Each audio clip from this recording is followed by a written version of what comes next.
You're listening to Reading Fightin' Phillies Baseball on the Our Phillies Radio Network.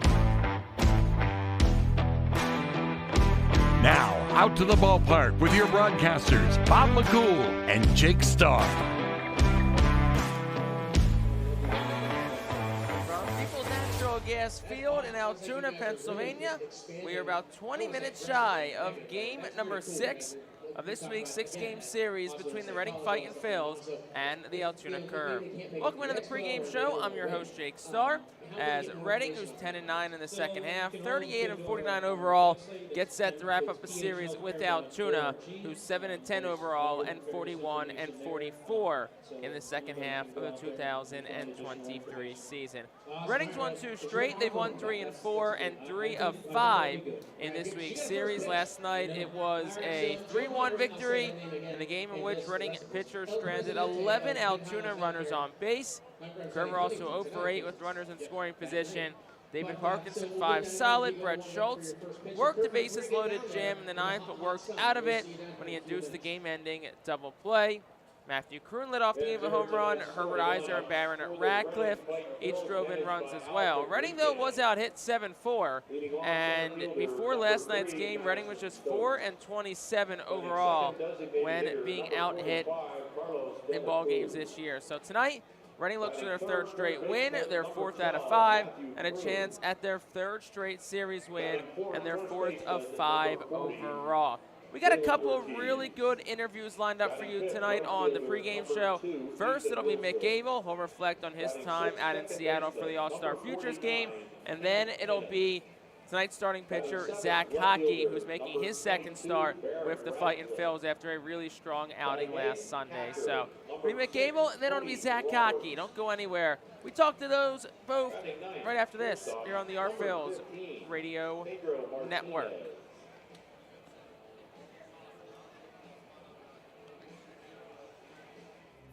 International Fireworks is the official fireworks provider of the Our Phillies. International Fireworks shoots every fireworks show throughout the season, including 8 Mega Blast fireworks shows. International Fireworks also provides the pregame fireworks after the national anthem at each game. International Fireworks has a nearby retail store in Douglasville, Pennsylvania, where you can purchase all of your fireworks. Visit fireworksorus.com for more information about the International Fireworks retail store in Douglasville. Thanks again to International Fireworks, the official fireworks provider of the Our Phillies. Star City Boxing, located at 4760 Schuylkill Avenue in Reading, is a 501c3 non-profit boxing gym unlike any other. Our goal is not only to help you be fit, but to be the best outlet for our youth and community. We welcome anyone who wants to improve their way of life, be fit, and box competitively or non-competitively. We work with you to reach your goals in and out of the gym. Stop in and meet our stars today. Check us out and follow us on Facebook, Instagram, and Twitter for upcoming events and happenings. And visit our website today at starcityboxing.org for more information on how to join, volunteer with our youth, or support our efforts in the community. Star City Boxing is a proud continued 2023 Our Phillies Fiesta Friday partner. The Penn State Health St. Joseph's 67 Club is the original hospitality area at First Energy Stadium. Conveniently located along the third base side, the 67 Club gives you a front row seat to all the action at the hot corner. The area is safely protected from line drives with a large see-through net. Starting at $34, groups of 20 or more can enjoy a 2.5-hour all-you-can-eat buffet. Children 4 and under are free. Visit ourphillies.com or call us at 610-370-BALL to reserve your group outing today. Back here on the Our Phillies Radio Network, joined tonight by Mick Gable, starting pitcher for the Our Phillies. Mick, you went 5 shutout innings earlier this week. Had a couple of days to kind of look back on that outing. What are your takeaways from the outing earlier this week? I thought it went well. Definitely battled through the first few innings, but I think that was just kind of knocking some rust off. Only threw 1 inning in the last 3 weeks, so it was good to get back out there and compete and, feel baseball again. So that first inning, almost 30 pitches, but really settled in nicely after that first frame. Was there any adjustment you made between inning 1 and 2, or like you said, was it more just had to knock the rust off? I think it was more like like knock the rust off in the first couple, and then from there it's like, okay, recognize that I don't really have my best stuff today, and figure out what works and stick to it. So Had a chance a couple weeks back to pitch in the Futures game, threw an inning out in Seattle. How was that experience? It was super cool. Had a lot of family and friends that were out there. It was nice to be back in the Pacific Northwest. The weather's great out there, so. I feel like this time of year, it's always nice to have some of that cooler weather in the summer, but with the Futures game also was a bit of a period where you didn't really pitch. 21 days between starts here in Reading. What were you doing to kind of keep yourself fresh through the break, through that time off to be ready for when you came out earlier this week? Stayed on a similar lifting schedule. Did some stuff with Bruce before I'd left, and stuck to his plan for me when I went home, and then also when I got back. And lift, condition, play catch, feel the bump a few times when I was home, but yeah. Feels like being back in a routine for you especially probably has to feel pretty good. Yeah. So, back to the Futures game in Seattle. You had a chance to obviously play with some of the best prospects across the country. Just getting to meet those guys and play with some of the best in minor league baseball. How was that?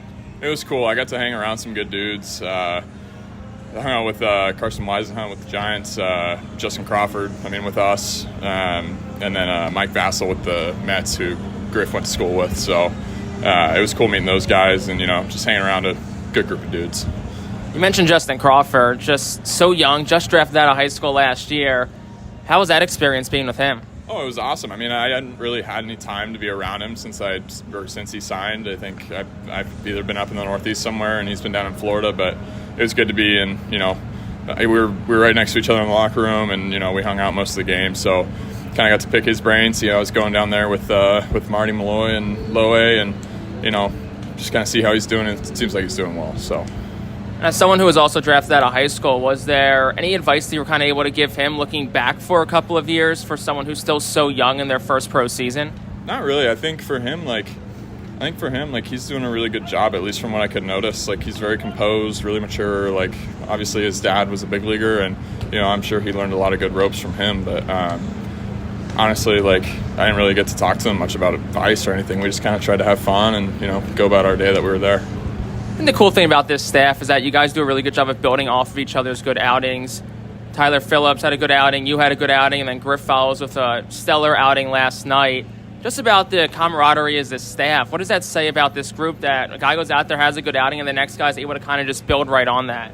Yeah, it's awesome. We have a really good tight-knit group in the clubhouse, especially on the staff. We all kind of understand each other. We understand each other's arsenals, and it's okay, when they come back in the dugout after they're done, they're going to talk about it, just kind of see what they got to say, and then once the day's over, or once the next day comes, it's it's, informal, whether it's informal conversations or formal conversations about the guys or about the other team. I think we do a good job of being cohesive and trying to succeed as a team or as a group. And then Griff followed you with 7 shutout innings last night, 10 strikeouts. Just from the dugout, how was that to watch last night? Oh, it was electric. All of his stuff seemed like it was working. I thought his tempo was great, and I think I thought that was a really good thing for him. But he was always on the attack, and it's fun to watch guys pitch like that. So awesome. Mick Abel, really appreciate the time. Of course, thank you. Back after this on the Our Phillies Radio Network. Humane Pennsylvania is an innovative national leader in animal welfare with adoption centers, accredited nonprofit veterinarian hospitals, emergency animal rescue services, community pet assistance programs, and a free community dog park. At HPA, we are passionate about going the extra base to keep your pets healthy and happy at home with you. With a variety of services and different ways and times to access them and variable pricing, Humane Pennsylvania is here to provide your pets with exceptional care, how, when, and where they need it. Visit humanepa.org for more information. White Star Tours and Travel Centers offers the Our Phillies fan road trip again this season. It's your chance to hit the road with other Our Phillies fans, see an Our Phillies road game, meet with an Our Phillies player, and also see an Iron Pigs and Phillies road game. The White Star Our Phillies road trip visits Altoona, Toledo, and Cleveland from Thursday, July 20th until Sunday, July 23rd. See the Our Phillies in Altoona Thursday, meet with an Our Phillies player or coach, then head to Toledo Friday and Cleveland Saturday to see many former Fightins in action. The trip heads back to Reading on Sunday. Visit the customer service booth for more info on the White Star Our Phil's fan road trip to Altoona, Toledo, and Cleveland. Space is very limited, so sign up today.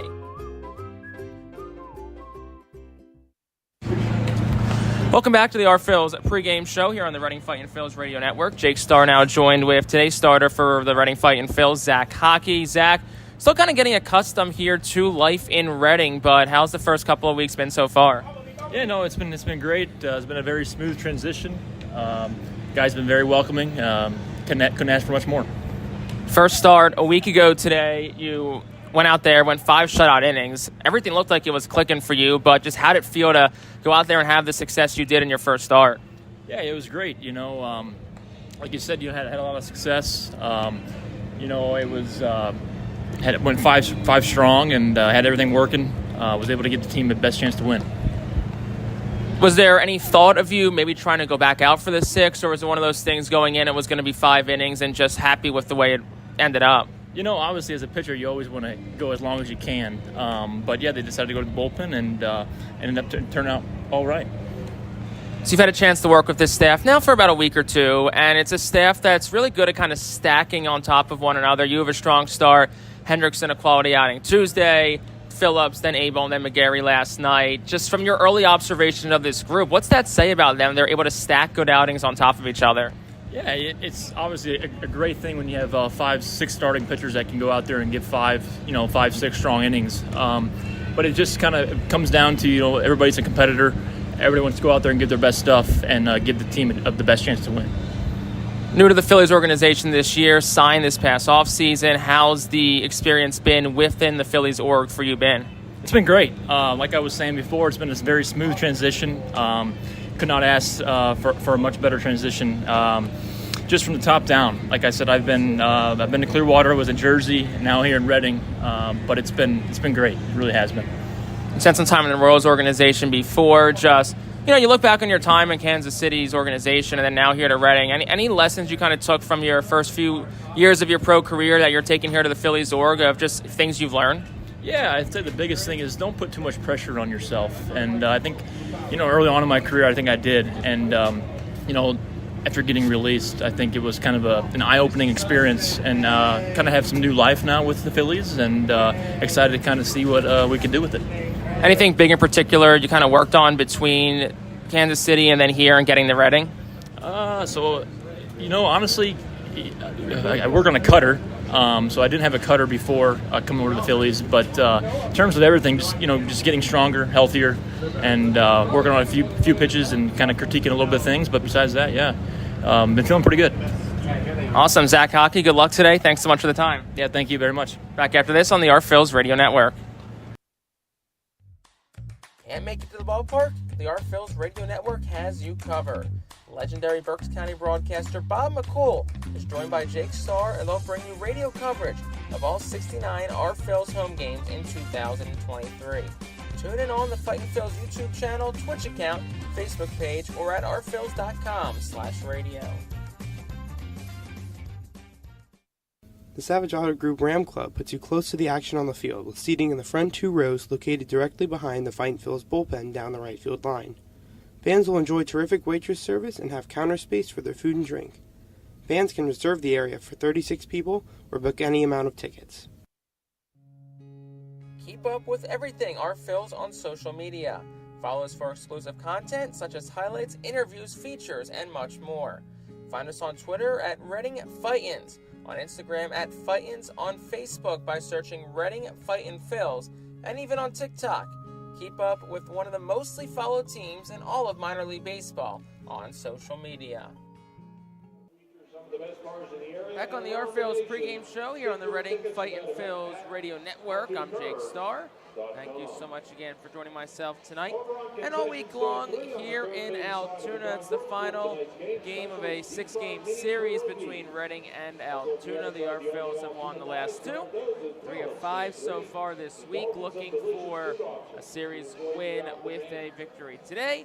If Reading can do that, it will mark 3 straight series wins for the Our Phil's, and 4 of their last 5 series resulting in victories. The lone non-victory was the 5-1 defeat to Richmond to open the second half back in the last week of June going into the 4th of July holiday.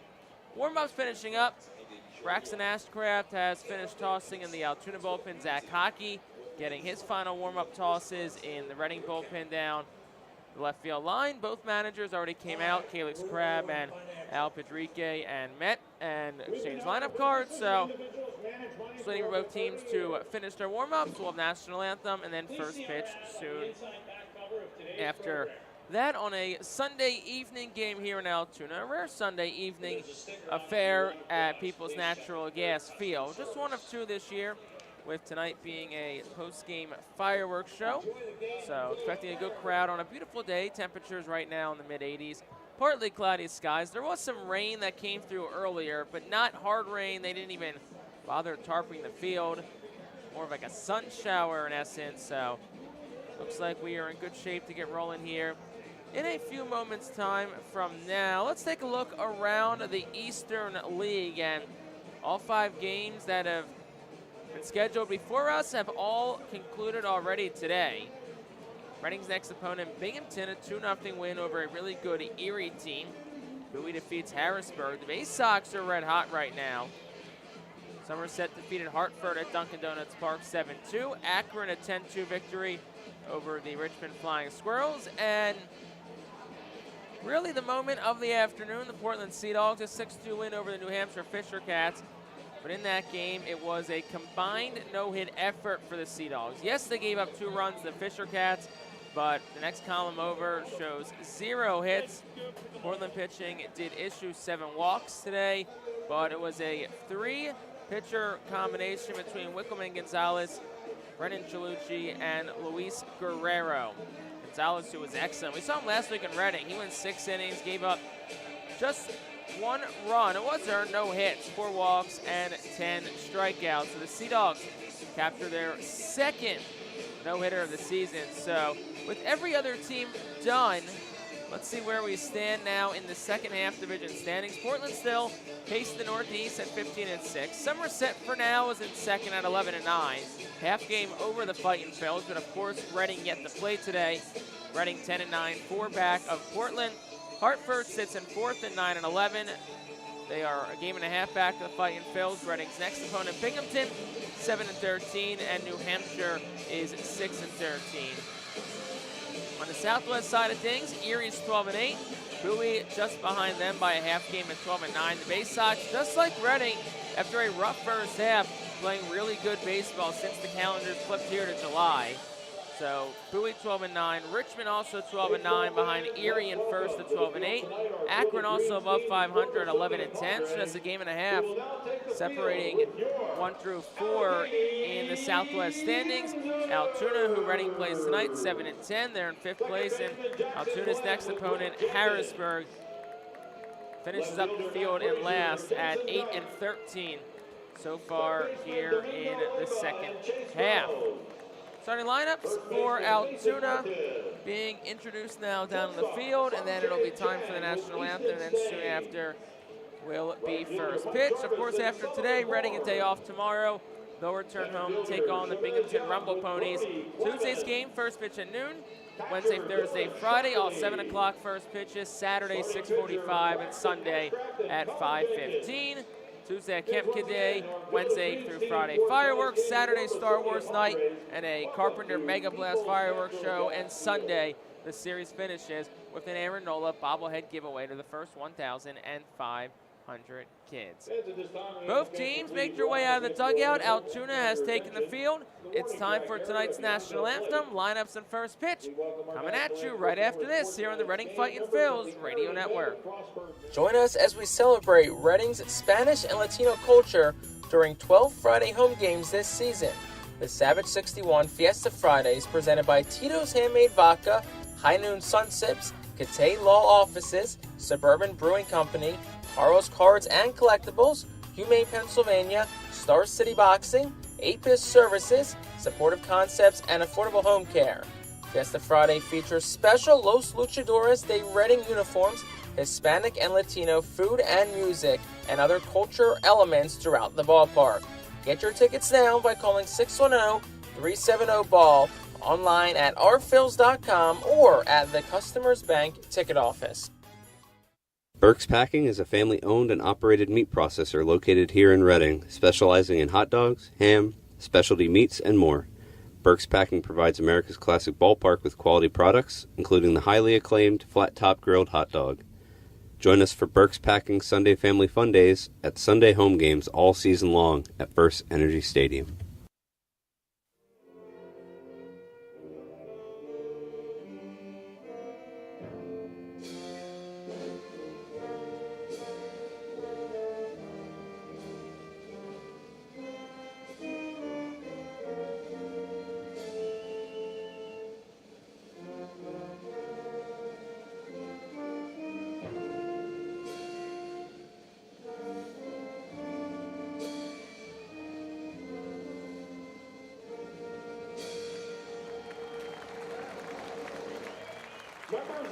From People's Natural Gas Field in Altoona, Pennsylvania, it's Game 6 of a 6-game series between the Reading Fightin Phils and the Altoona Curve.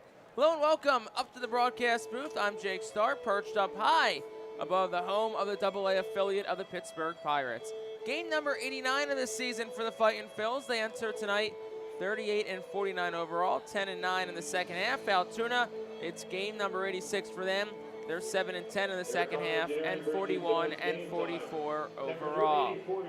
Here is tonight's Golden Oaks Landscaping starting lineup for the Reading Fightin Phils. Madison Stokes leads off. Carlos De La Cruz bats second.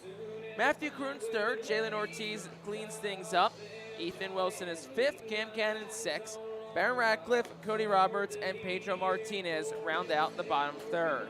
Once again, it's Stokes, De La Cruz, Kroon, Ortiz, Wilson, Cannon, Ratcliffe, Roberts, and Martinez. On the mound for Altoona, it's the righty Braxton Ashcraft. 6'5", 195-pound righty out of Waco, Texas. Second-round high school draft pick in 2018 out of Robinson High School in Waco, Texas. And Ashcraft is making just his fifth start of the year for Altoona. Yet to allow an earned run or pick up a decision. He's pitched just 8 innings, 5 hits allowed, 1 run, none earned. 2 walks, 8 strikeouts. He's also spent time with Bradenton and Haye Greensboro this year as the Pirates continue to ramp him up as he works off of Tommy John surgery, which caused him to miss the entire 2022 season. So Madison Stokes, the first man on the plate for the R-Phils tonight. He'll dig in from the right side. Ashcraft, the righty, works from the windup and fires home. And the first pitch is fouled straight back. No balls and a strike at 6:03 p.m. 82 degrees, partly cloudy is our EPAWA weather consulting temperature at first pitch. Next pitch to Stokes is swung on, shot up straight in the air. Dylan Shockley, the catcher, off with the mask. He'll drift just behind the home plate dirt circle, and he'll make the catch for out number 1. So Shockley catches Braxton Ashcraft. Mason Martin plays first. Jackson Glenn at second. Sungchae Cheng's at short. Domingo Leyva at third. Mike Jarvis in right.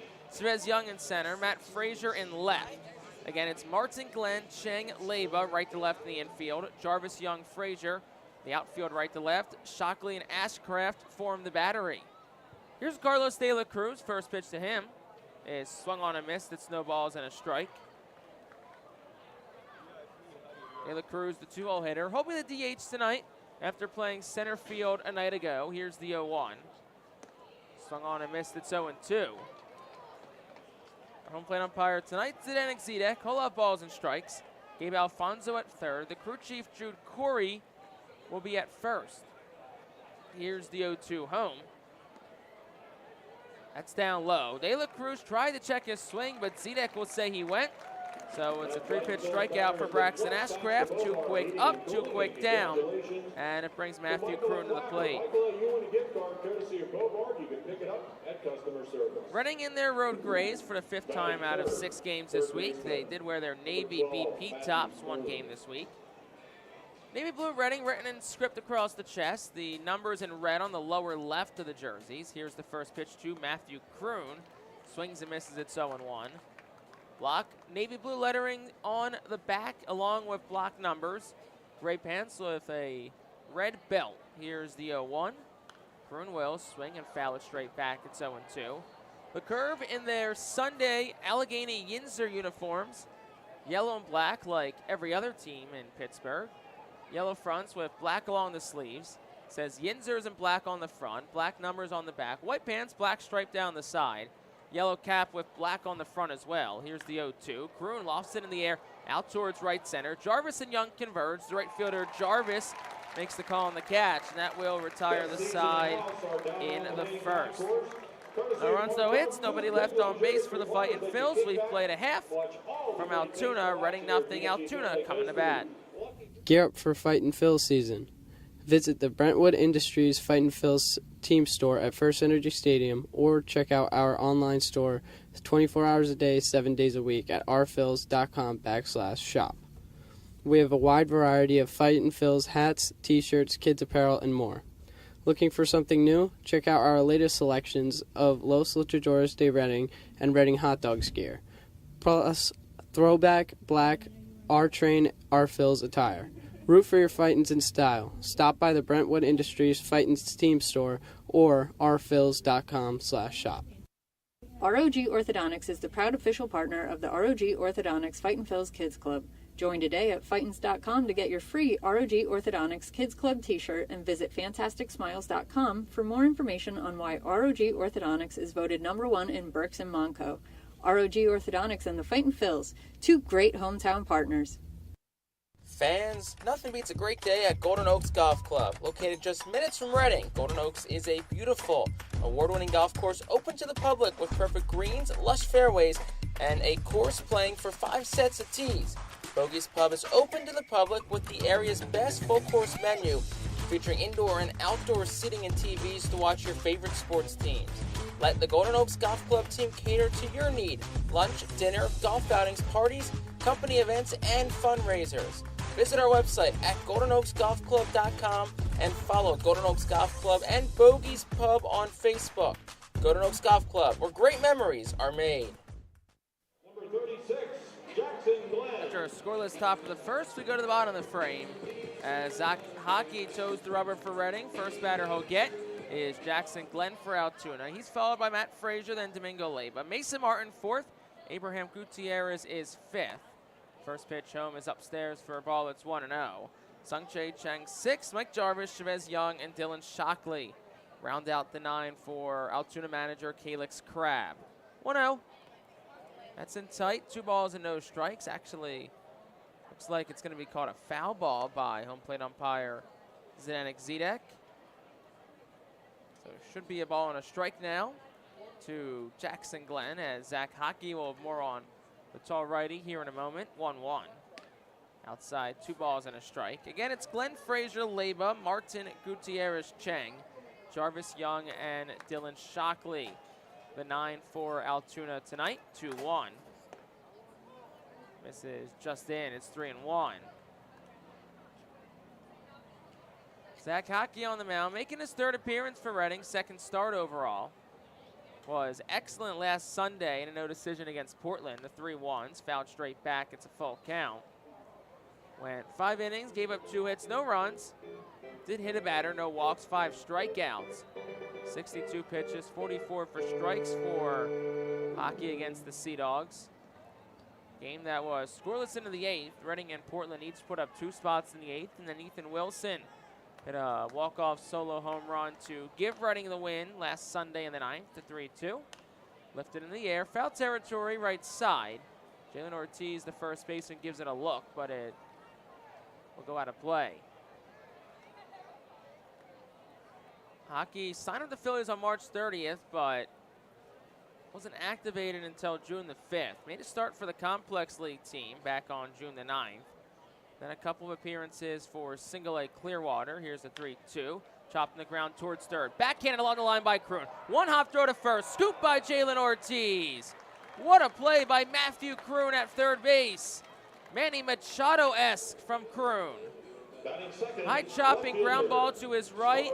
Races to the line. Gloves it. Doesn't have time to set his feet. And he throws on the run. A 1 hop strike that Ortiz digs out for the first out of the inning. So 1 out in the frame for Matt Frazier. He'll dig in from the left side. Hockey works just out of the stretch, deals the first pitch home, and it's fouled straight back. It's 0-1. Matthew Kroon, who's had an up-and-down season at third base defensively, but really over the last month has shown a lot of comfortability there and also has shown some flashes of great plays in the hot corner. The 0-1 is lifted in the air out towards right, not deep. Tracking in's Wilson to his right, and the right fielder is under it and secures it for out number 2.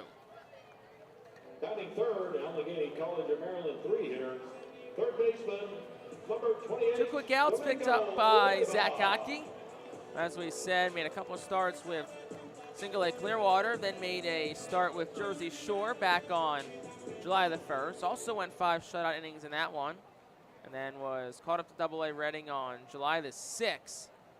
Here's the first pitch to Domingo Leyva on the outside corner for a called strike, 0-1. Appeared in a game on the 6th against Somerset. Was supposed to enter the game on Sunday the 9th against the Patriots. The 0-1 is on the inside corner. It's 0-2. But right after Hockey entered, the game was thus suspended, and it's scheduled to be picked up from First Energy Stadium on August the 15th before Reading and Somerset's originally scheduled 7 o'clock game that night.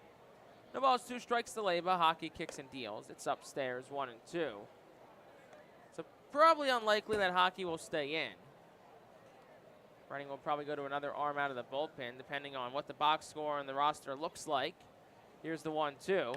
Swung on, ground ball down the third base line. Kroon was played over towards the shortstop position, so it sneaks in the left field, a base hit. Ratcliffe cuts it off, holding Leyva to just a single. And it's a 2-out base runner for the curve, and that brings Mason Martin to the plate. Batting fourth, first baseman, powerhouse of power hitter, number 3, Mason Martin. So that brings Mason Martin to the plate for the curve. 2 outs here in the bottom of the first. It's a scoreless game as Hockey Ready's in the stretch, deals home. Misses down for a ball. It's 1-0. Martin bats cleanup after having a night off last night. Back to first base today as Hockey Ready's the 1-0. Swung on and missed. It's a ball and a strike.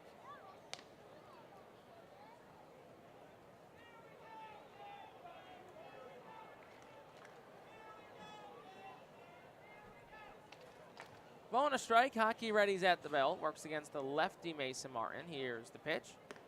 Outside for a ball. It's 2-1. That last fastball at 94 from Zach Hockey. Domingo Leyva gets his lead off first. Jalen Ortiz will hold him on. 2-1. Swing and a miss 2-2. Ortiz at first. Cam Cannon second. Pedro Martinez at short. Matthew Kroon at third, Ethan Wilson at right, Madison Stokes center, Baron Ratcliffe in left, Cody Roberts does the catching. Infield right to left, Ortiz, Cannon, Martinez, Kroon. Outfield right to left, Wilson, Stokes, Ratcliffe, Roberts, and Hockey form the battery.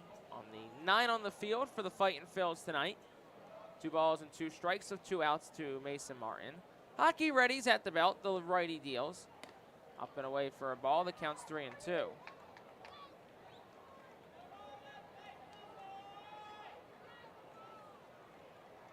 So the count runs full again, 2 outs, meaning that Domingo Leyva will be off and running on the pitch. Hockey Ready's and deals. And it's a swing and a miss. Struck him out on an off-speed pitch. First strikeout tonight for Zach Hockey. That retires his side in the first.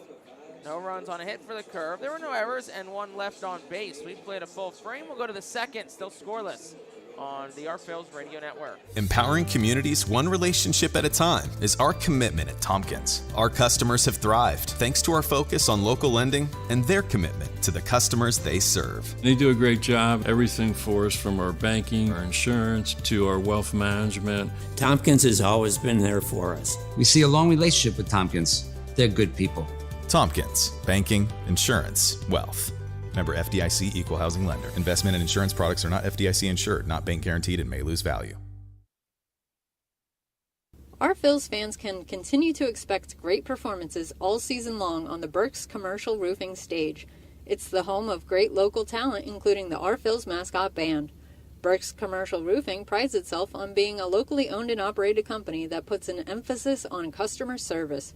They provide free on-site estimates and can handle any size repair, restoration, or replacement. Visit burkscommercialroofing.com or call 610-717-3949 for more information. And don't forget to sit back, relax, and enjoy the show at the Burke's Commercial Roofing stage at America's Classic Ballpark.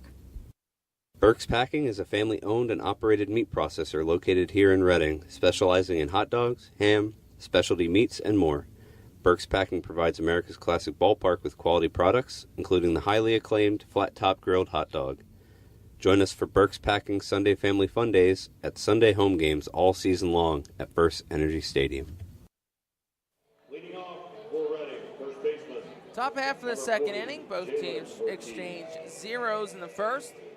Jalen Ortiz will lead off for Reading. 4-5-6 due up for the Fightin' Phils as Braxton Ashcraft returns for inning number 2 of work. First pitch home is on the inside corner for a called strike, 0-1. Fastball at 97 from Ashcraft as the righty works quickly from the windup. He'll fire home. Swing and a miss, no balls and 2 strikes. It's the first time since June 28th that Ashcraft has gone more than an inning in an appearance, when an inning on Tuesday, pitched on July the 3rd before that, and also won a frame in that contest. He'll deal the 0-2 to Ortiz. Bounces a breaking pitch. It's a ball and 2 strikes. Jalen Ortiz digs in. Average back over 200 to 202. Was 1 for 2 last night, runs scored and a walk. Hitting .250 across his last 5, Ortiz is. 4 for 18 this week against the curve. He awaits the 1-2 offering. Swing and a miss, and Ortiz is down on strikes. Fastball upstairs at 98 from Braxton Ashcraft, and that's his second strikeout tonight. And that brings Ethan Wilson to the plate for the Our Phils. Number 2, Ethan Wilson. 4 straight retired by Ashcraft, who started the year with single-A Bradenton, then spent some time with Greensboro, now here in Double-A Altoona. First pitch is a fastball at the knees, 0-1. Ashcraft, who missed the entire 2022 season due to Tommy John surgery, the 0-1. Wilson, broken back ground ball towards second, backhanded by Glenn in the hole. Throws the first on the run, and it's in time for out number 2. Very nice play by Jackson Glenn, the second baseman. Went to his right, backhanded it, and threw it to first on the money with his momentum carrying him towards the second base bag.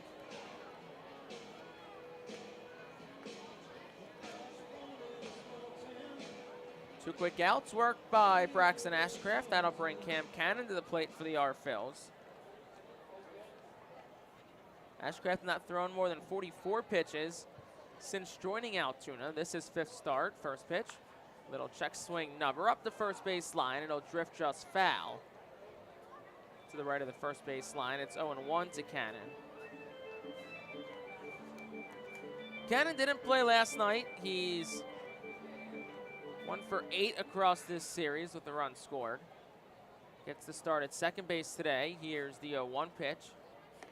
That's a breaking pitch that misses just up for a ball. It's 1-1. Last pitch at 82.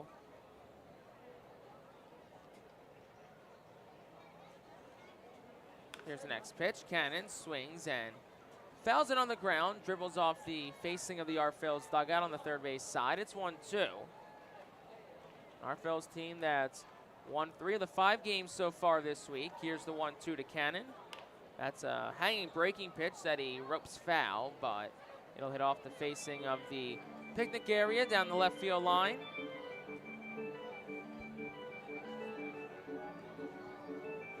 Cannon, a couple of stints on the injured list this year. Was nursing a hamstring injury for much of the early part of the season. The 1-2 is lifted in the air. Behind on play to go out and play foul into the sweet level. Ball landed in front of a group of fans who looked very shocked that the ball happened to land right next to them. Not sure if they were aware that There was a foul ball hit, the 1-2. Cannon drills it in the air, down the left field line, slicing over. Frazier, the left fielder, races over, and it'll go out of play foul. Count stays a ball and 2 strikes. Cam Cannon, just a home run this year. Came against the curve back on April the 25th. It was a grand slam down the right field line in Reading, the 1-2. And he swings and misses, and he's down on strikes. 3 strikeouts early for Braxton Ashcraft. He's retired 6 straight. We'll go to the bottom of the second. Still scoreless here on the Phillies Radio Network. Cornwall Manor is an active senior living community on a 190-acre wooded campus in Cornwall, Lebanon County. The community offers independence and opportunities for wellness and fitness, as well as educational and musical programs, and the peace of mind of having convenient health care on site. Cornwall Manor offers a range of residential choices from apartments to homes. Prospective residents are welcome to visit us for lunch and have a chance to learn more about the community. More information is available online at cornwallmanor.org. Cornwall Manor, celebrating 70 years of senior living. Star City Boxing, located at 4760 Schuylkill Avenue in Reading, is a 501c3 non-profit boxing gym unlike any other. Our goal is not only to help you be fit, but to be the best outlet for our youth and community. We welcome anyone who wants to improve their way of life, be fit, and box competitively or non-competitively. We work with you to reach your goals in and out of the gym. Stop in and meet our stars today. Check us out and follow us on Facebook, Instagram, and Twitter for upcoming events and happenings. And visit our website today at starcityboxing.org for more information on how to join, volunteer with our youth, or support our efforts in the community. Star City Boxing is a proud continued 2023 Phillies Fiesta Friday partner. The Reading Fightin Phillies are proud to partner with Berks County Mental Health and Disabilities Program. Together, we are striking out the stigma in order to raise community awareness about mental illness and suicide prevention with 3 simple words. Are you okay? The help is to begin a conversation to show Berks County that we care. Suicide hurts and affects everyone, but help is here. We will work together to help raise awareness about suicide and identify what we can do as the community to prevent it. People in need of assistance and support should call Crisis Intervention at 610-379-2007. Bottom half of the second, still a scoreless game. Abraham Gutierrez leads off. First pitch to him is a slowly hit ground ball foul. Left side towards the Phillies dugout. It's 0-1. 5, 6, 7 due up in the frame for the curve, working against Zach Hockey, who returns for second inning of work. 0-1 pitch is a hard hit ground ball back towards the middle. It's a base hit. Shortstop Pedro Martinez couldn't get to it, and it's a leadoff single for Gutierrez. That'll bring Sungchae Cheng to the plate. 10, Sungchae Cheng.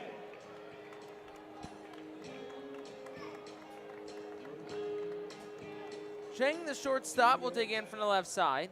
Reading is positioned to turn 2. Martinez, the shortstop, is shaded towards the bag. Cannon plays in. First pitch to Cheng. He swings and misses. It's 0-1.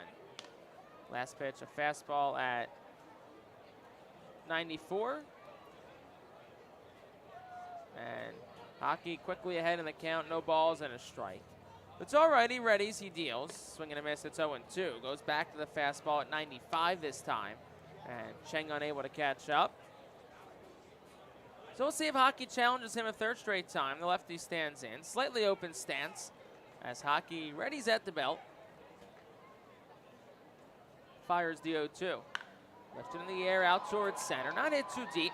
Madison Stokes will take a couple of steps back. He's under and he'll make the catch. And Gutierrez, who is halfway between first and second, retreats back to the first base bag, and that's out number 1. Batting 7th, right fielder, number 46, Mike Jarvis. That'll bring Mike Jarvis to the plate for the Altoona curve. 1 out of the inning.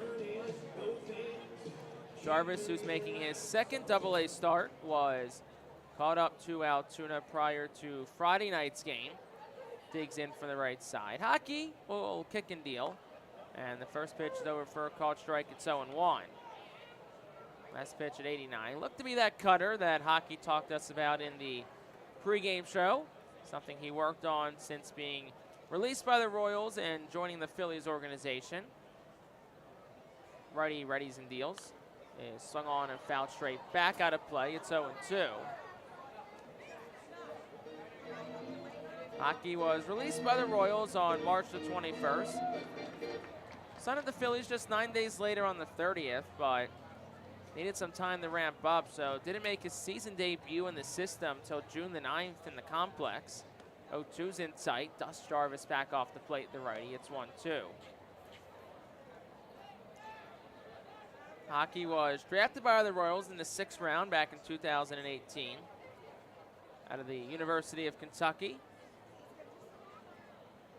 1-2 to Jarvis. Swung on, dribbled foul behind home plate. Count stays 1-2. Just 1 year of Kentucky. Bounced around in college. 2017 played at John A. Logan Junior College.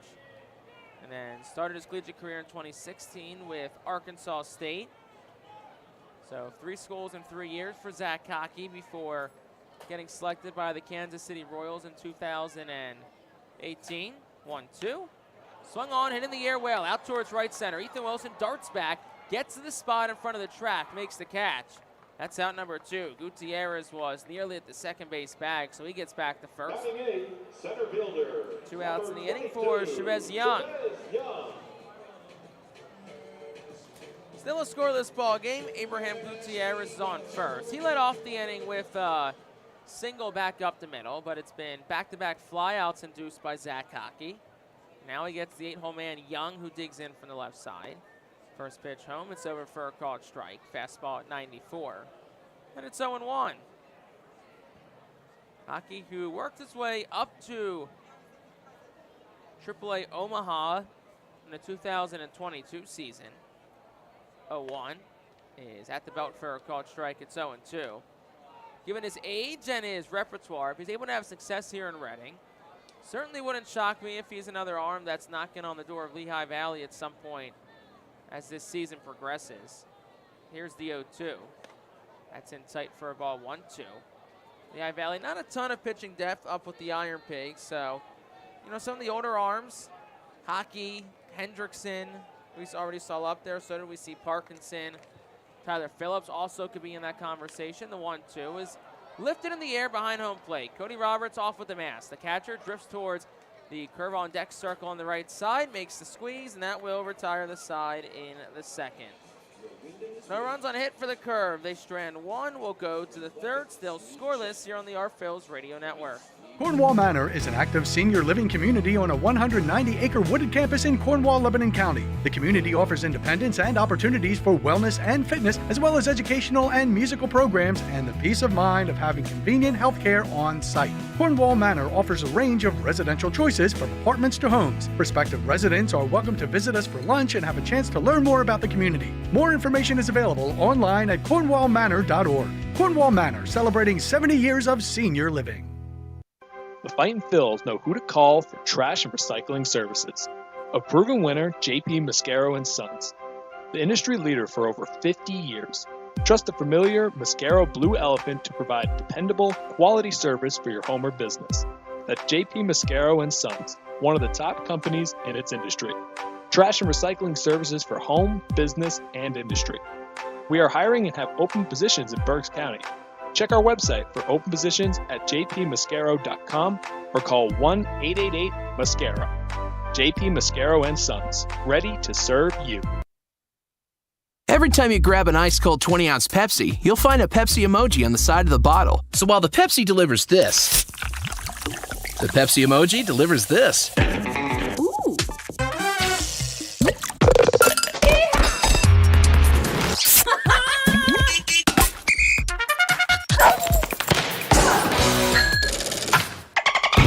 So go ahead, crack open a Pepsi and tell the world how you feel and what you love with Pepsi emojis. Say it with Pepsi. Top half of the 3rd inning, still scoreless from People's Natural Gas Field in Altoona.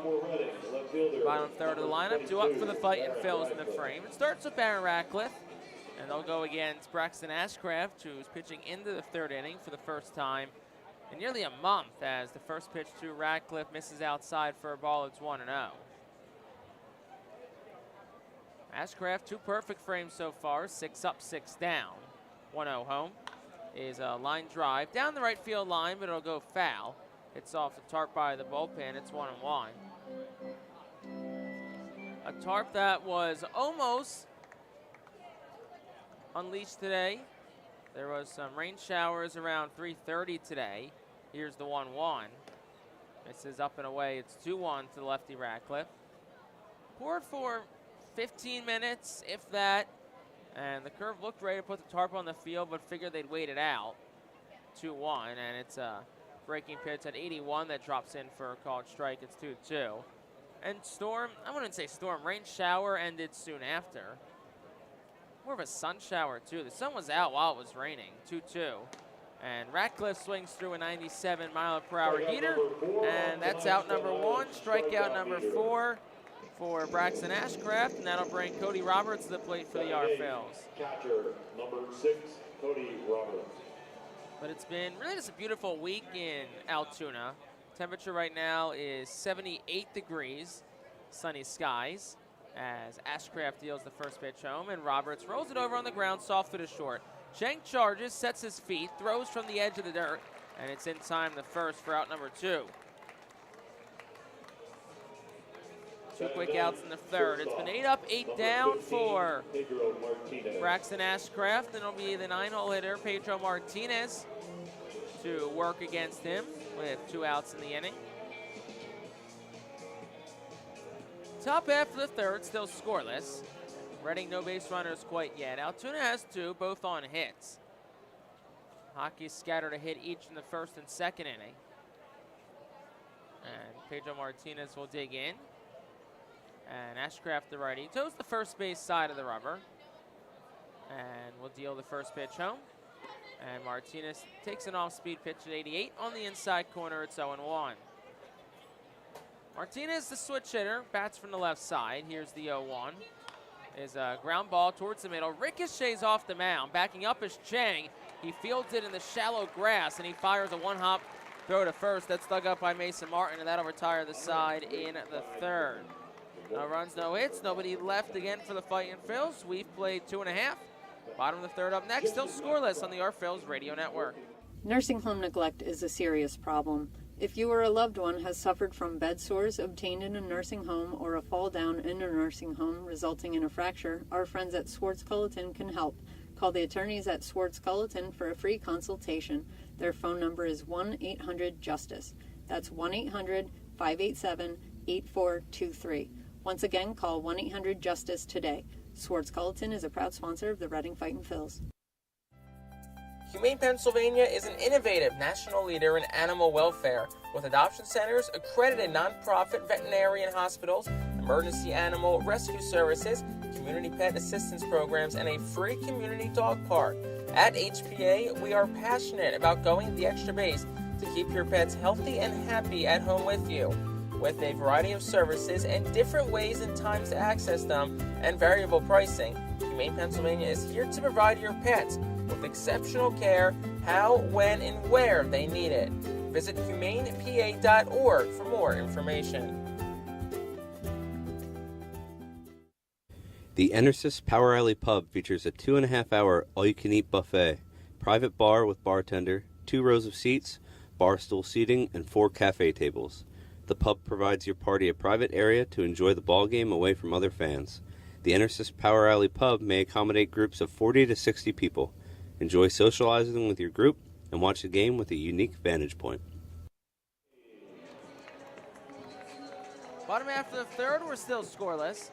Zach Hockey back on the mound for his third inning for the Reading Fightin' Phils, and Altoona will send their 9-man Dylan Shockley to the plate to start off the bottom of the inning. 9-1-2 due up for the Altoona curve, playing as the Allegheny Yinzers on this Sunday evening. First pitch, swung on, fouled straight back. It's 0-1. Altoona does have a lefty up and throwing at its bullpen right now, so it looks like there's a chance Ashcraft's day is done after the third. Next pitch is swung on and missed. It's 0-2. Dylan Shockley quickly in a hole. And if it is done for Ashcraft, really strong outing for him. Just 29 pitches, kept it efficient. 8 pitches in the first and third inning as well for him. Here's the 0-2. And Shockley a little nubber on the ground towards shallow second. Charging is Cannon. Glove flip to first in time. Very nice play by Cam Cannon for out number 1. Cannon charged it and didn't think he had enough time for an exchange, so had in his glove, flipped it to first, and Jalen Ortiz makes the catch, and that's out number 1. Slow roller at 41 miles per hour off the bat. And now Jackson Glenn's the batter for the Altoona Curve. First pitch to him. Misses just down below the knees. It's 0-1. Last pitch at 88 looked to be the cutter from Zach Hockey. 1-0. Swung on, fouled straight back. It's 1-1. Glenn's 0 for 1 tonight. Coming off a strong night last night where he was 3 for 4 and was just a triple shy of the cycle. 1-1 is a foul ball hit straight back behind home plate. It'll take a big kick off of the vacant seat behind home plate and shoot down to the lower level. Glenn, still very new to Altoona, was called up on July the 4th from Greensboro. 1-2 is a broken bat nubber towards shallow left. Pedro Martinez quickly darts back and he makes the catch for out number 2. So 2 quick outs for Zach Hockey. 5 straight hitters retired for the righty. And that'll bring Matt Frazier to the plate for the Curve.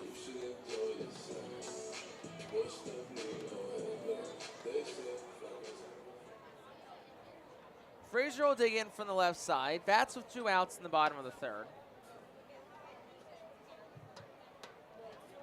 Quick pause as an errant ball made its way into the field of play from the Altoona bullpen. Now we're good to go. Hockey deals the first pitch.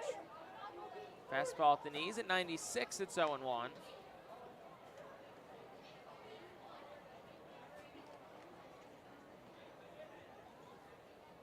Hockey readies the 0-1. Swung on and fouled. In the air, out of play, left side. No balls and 2 strikes. Hockey looking for an efficient 3rd inning. Got 2 quick outs. Now he's up, no balls and 2 strikes to Matt Frazier. He'll fire home. Just misses inside for a ball. It's 1-2. Stuck with the fastball. That one at 95. Matt Frazier, who's just 3 for 21 this week against Reading. Swings at the 1-2 and it's fouled down the left field line. Count will stay the same. Was 0 for 4 in last night's contest. Did walk 1, struck out twice. Remains in the 2 hole after flying out to right his first time up. 1-2 offering. Swung on, hit in the air, out towards shallow left, drifting towards the line. Ratcliffe races over, and it'll drop fair just to the right of the line. Ratcliffe's throw goes to second. It was a big turnaround first for Frazier, and he put the brakes on at about the midway point between first and second base. So it's a well-placed base hit for Matt Frazier, and that brings Domingo Leyva to the plate.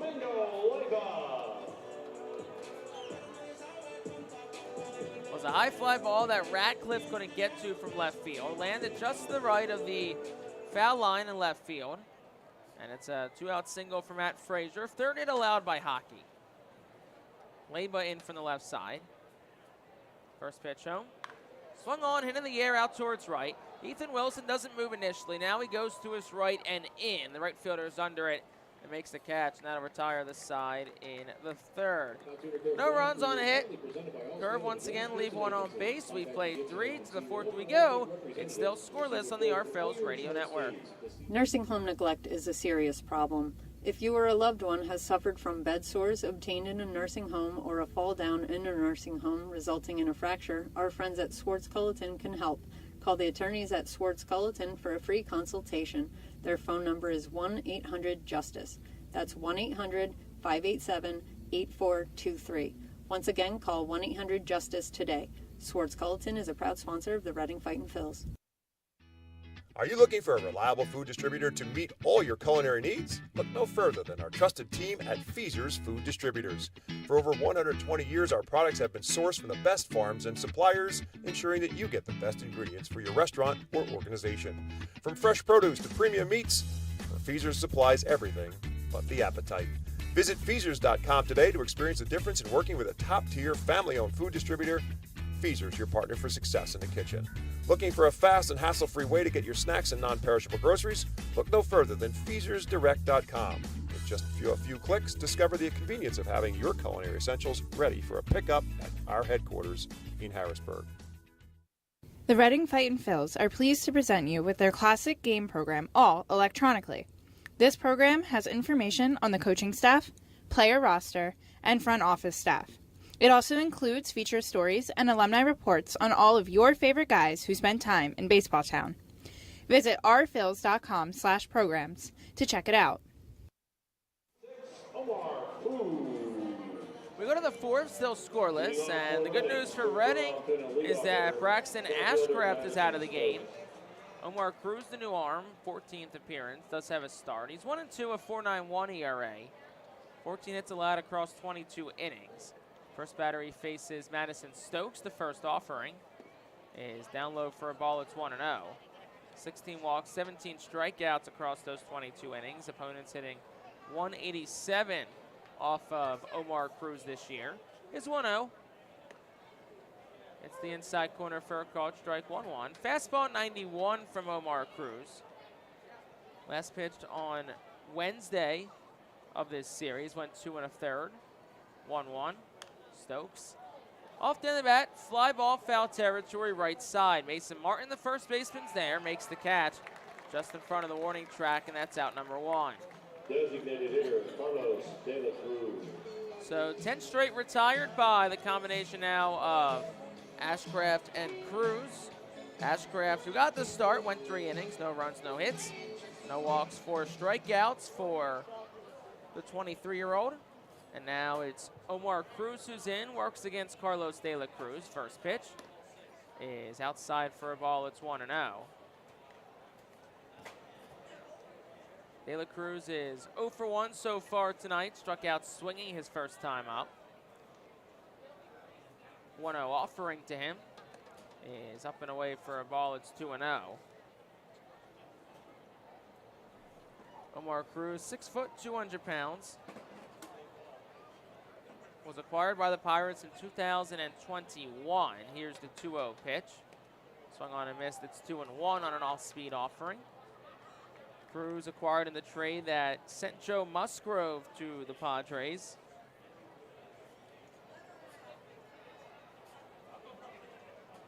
Down in the count, 2 balls and a strike to De La Cruz. Here's the pitch. On the inside corner, it's 2-2.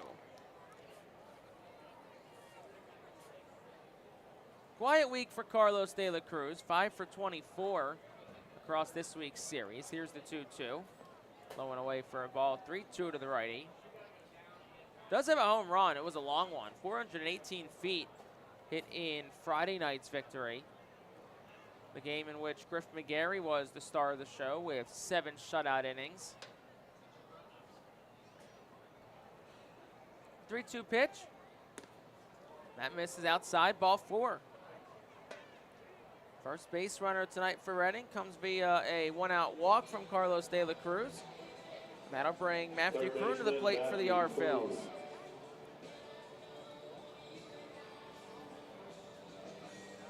Of course, the hope now for the Fightin' Phils is that you got Ashcraft out of the game. You're into the bullpen for Altoona, even though the bullpen has been really good for the curve this week. As Kroon digs in from the right side. First pitch is swung on, hit in the vacant hole on the right side, in the right field, a base hit. Carlos De La Cruz went around second initially, then he stopped.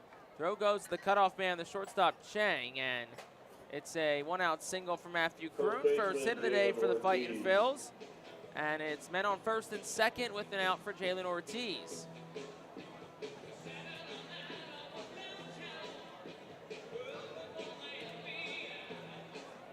Reading looking to draw first blood tonight. Scoreless ball game in the top half of the 4th. Reading is 20-20 this year when scoring first in games. Ortiz awaits the first pitch. Swung on and it's foul. Down the right field line, out of play, 0-1. Reading is 17-30 when its opponent scores first in games. So just stresses the importance of striking first in any particular ball game. Here's the 0-1.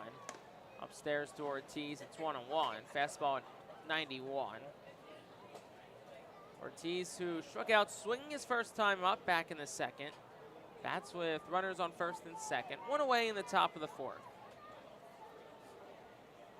Cruz the lefty, Reddy's at the letters. The 1-1.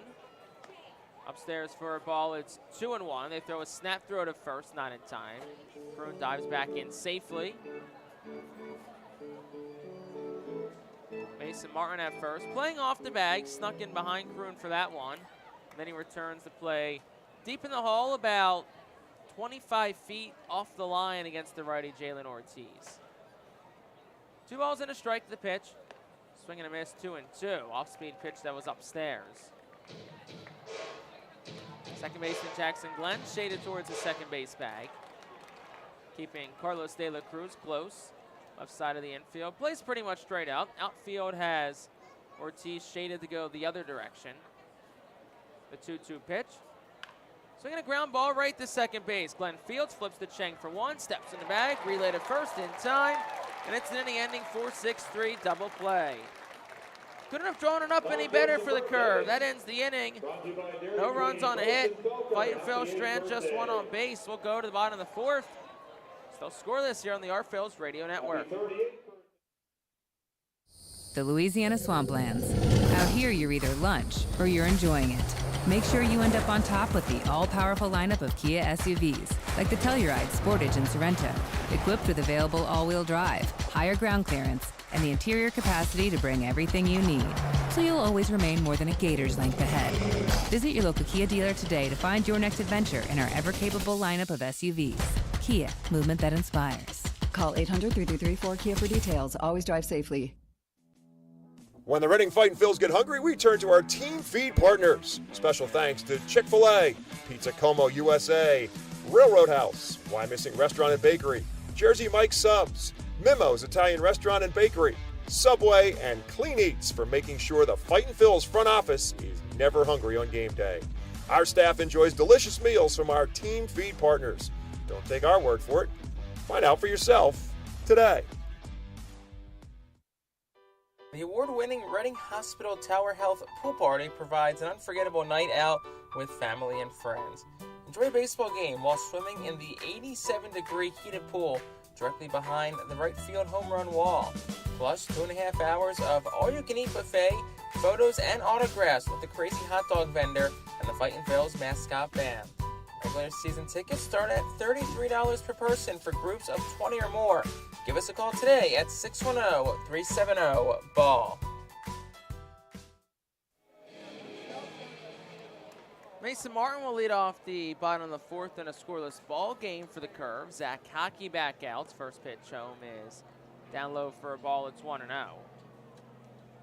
Middle third of the Curve lineup, 4-5-6 due up as Martin digs in from the left side. Hockey, the righty, fires the 1-0. Swing and a miss, 1-1. Fastball that was up at 95.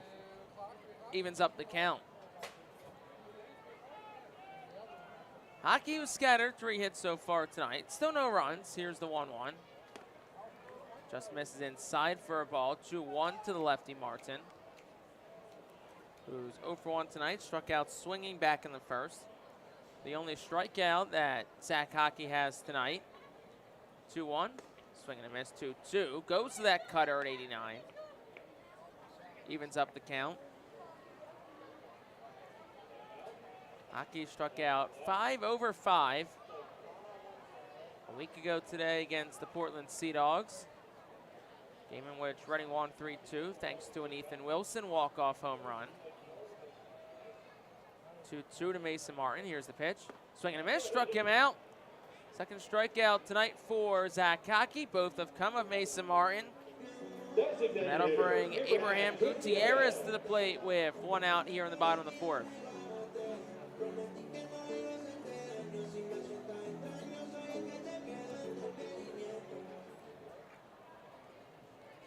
Gutierrez digs in from the right side. 1 for 1 tonight. Had a leadoff single back in the second. First pitch home. Swung on, roped in the air down the right field line. Foul out of play. It's 0-1.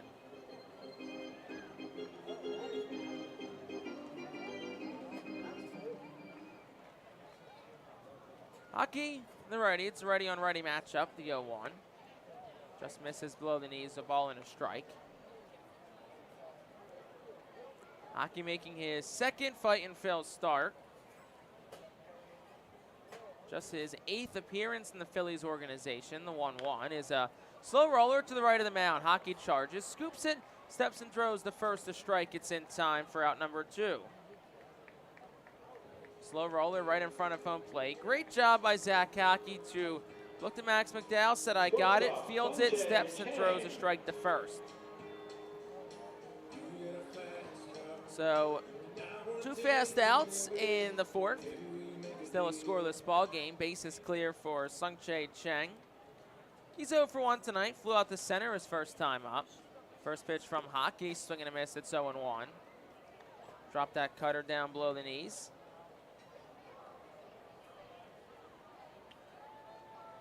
Hockey will come ready at the belt. Deal home to the lefty. Swung on, served in the air out towards left. Hit pretty well. Ratcliffe backs up to the track, reaches over his head. Will make the catch to retire the side in the 4th. First time tonight, it's been a 1-2-3 inning for Zach Hockey. We're through 4 full to the 5th we go. Still scoreless on the Art Phil's Radio Network. Join us as we celebrate Reading's Spanish and Latino culture during 12 Friday home games this season.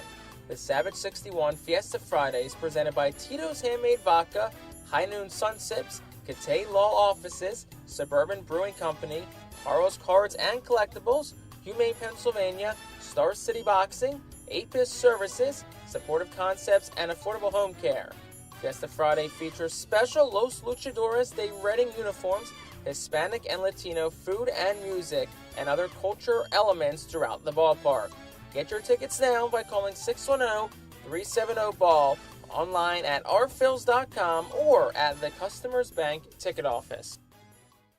To honor the 275th anniversary of Reading, the Art Phil's will play as the Reading Keystones on Thursdays and select Tuesdays in 2023.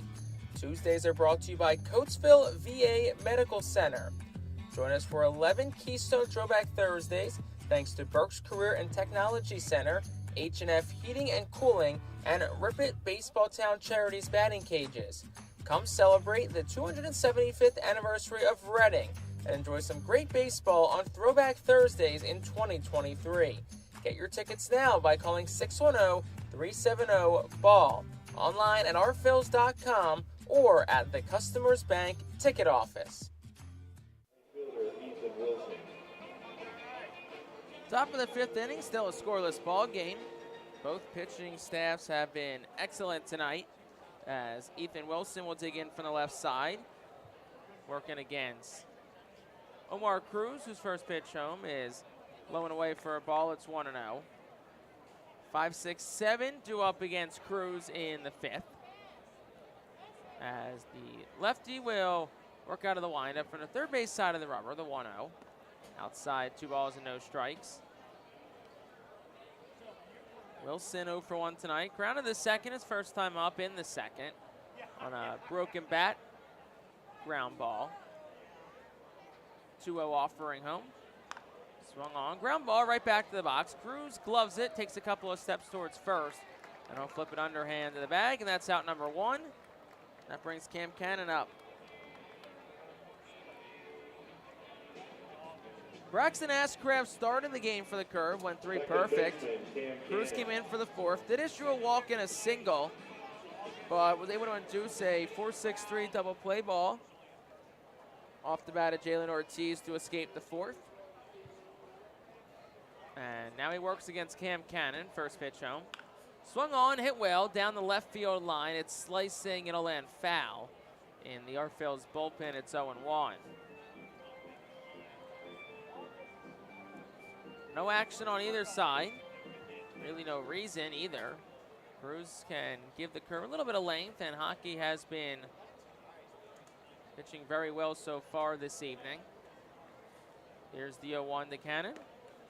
That's a fastball inside for a ball. It's 1-1.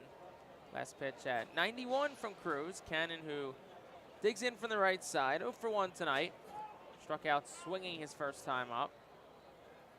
The 1-1. That's down low, 2-1 to Cam Cannon. Cannon, who joined the Phillies organization this past offseason after beginning his career within the Red Sox org, where he was a ranked prospect, 2-1, swing and a miss, 2-2. Spent most of last year with Portland. Bit of a IL stint during the middle part of the year due to a right oblique strain.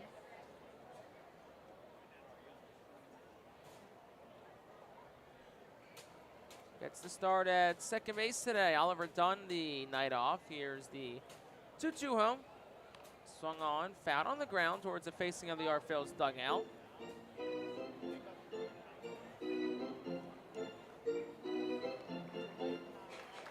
Two balls, two strikes, one out, top of the fifth. Still a scoreless ball game. Bases are empty.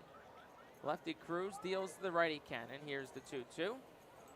That's down low. Count runs full.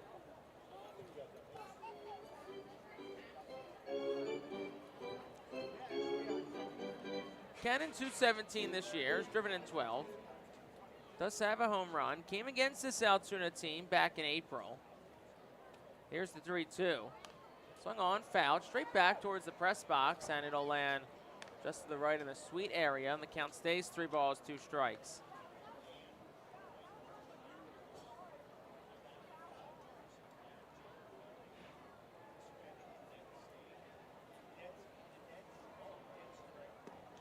Next pitch home to Cannon's on the outside corner. That's a called strike 3.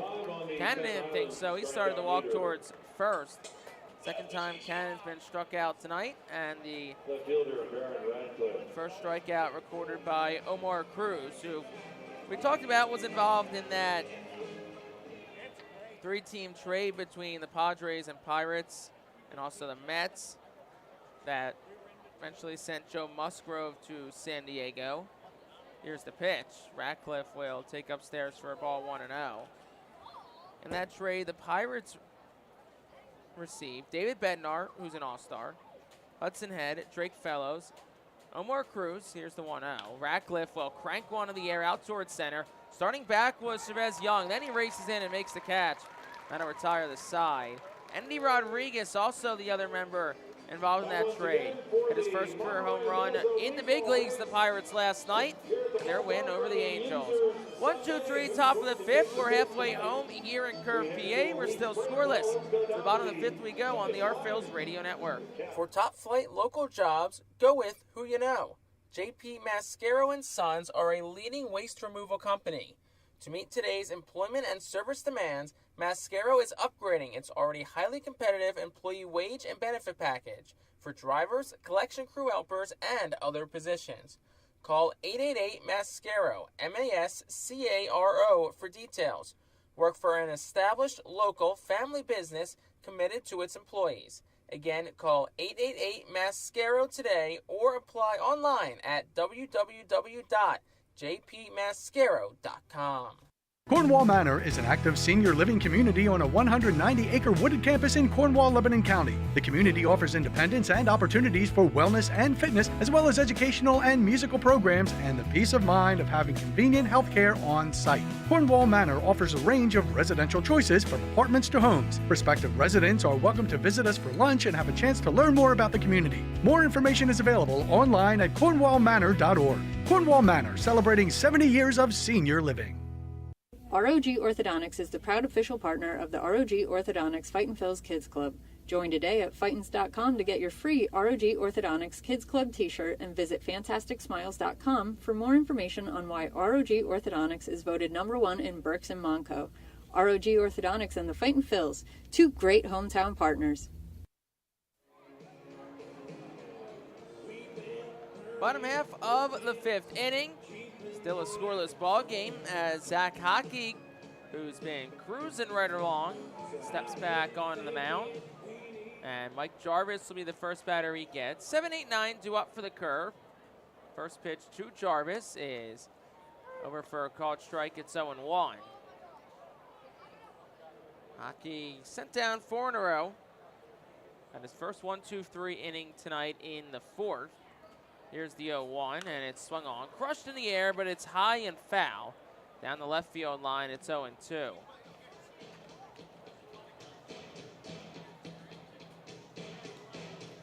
Jarvis 0 for 1 tonight. Flew out to the right fielder Ethan Wilson his first time up. Hockey from the first base side of the rubber fires the 0-2. In on the hands, jam shot towards the middle of the infield. Pedro Martinez, the shortstop, will wave everyone off and make the catch. That's out number 1. 5 straight sent down by Zach Hockey. Up to 59 pitches Hockey is. 45 strikes, 14 balls. As Chavez Young steps in from the left side. Hockey, the righty, from the first base side of the rubber deals. And the first pitch, the cutter outside for a ball 1-0. Hockey, who threw a 19-pitch first inning, but has since gone 14, 13, and 10 respectively. 1-0. Inside corner for a called strike, 1-1. Got the inner half of the plate at 96. Seems to be a similar theme amongst Arfell's pitchers the last few games this week. Here's the 1-1. Just misses below the knees, 2-1. A longer first inning, and then an efficient next 4, 5, 6 innings. We saw it with Parkinson last night, McGarry Friday, Abel Thursday. The 2-1, swung on, fouled straight back into the seats, it's 2-2. And we talked with both Mick Abel and Zach Hockey in the pregame show today just about how this staff has done such a good job stacking wins on top of one another and just stacking quality outings. And that's what they've done, 2-2. Swung on, grounded foul towards the curved dugout on the right-hand side. Early action in the Arfell's bullpen. It's Carlos Francisco. Hockey at 63 pitches, surpassing his total from last week of 62. Season high 74, so still being stretched out. The 2-2 is inside and actually got a piece of the jersey of Chavez Young. So he's hit by a fastball at 97. So I'll be aboard. Snapping a 5 straight retired streak by Zach Hockey, and that'll bring Dylan Shockley to plate. The 9-hole man with 1 out in the bottom of the 5th. Still a scoreless ball game with the lone runner being Chavez Young on first.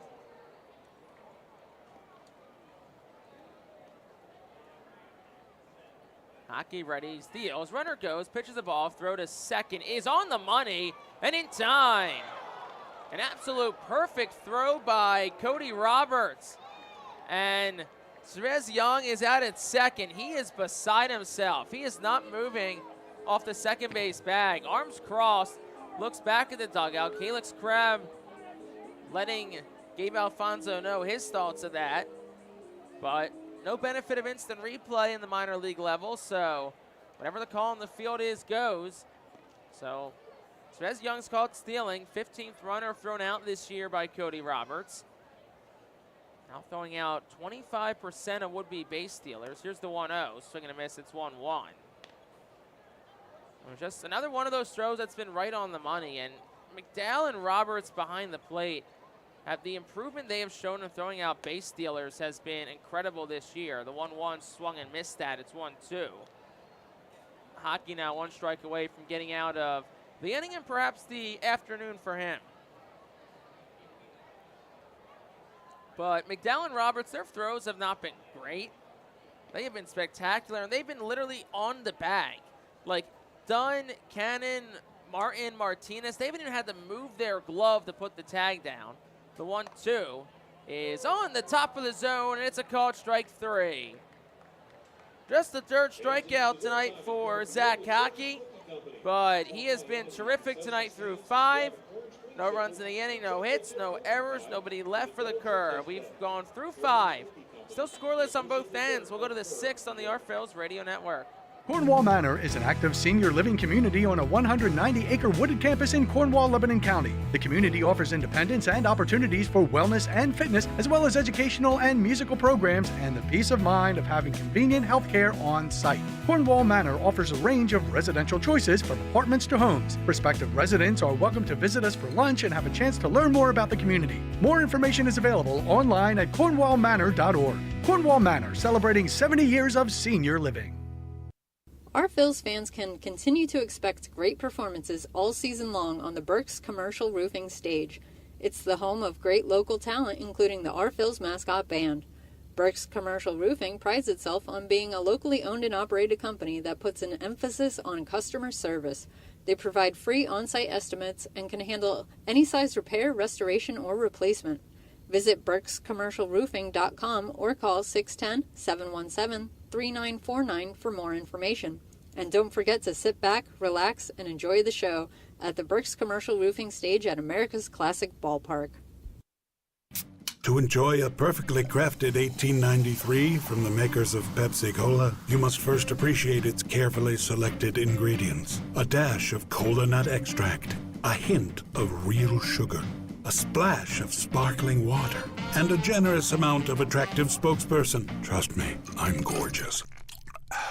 Cheers to 1893 boldly blended colas, a delicious balancing act of premium ingredients from the makers of Pepsi Cola.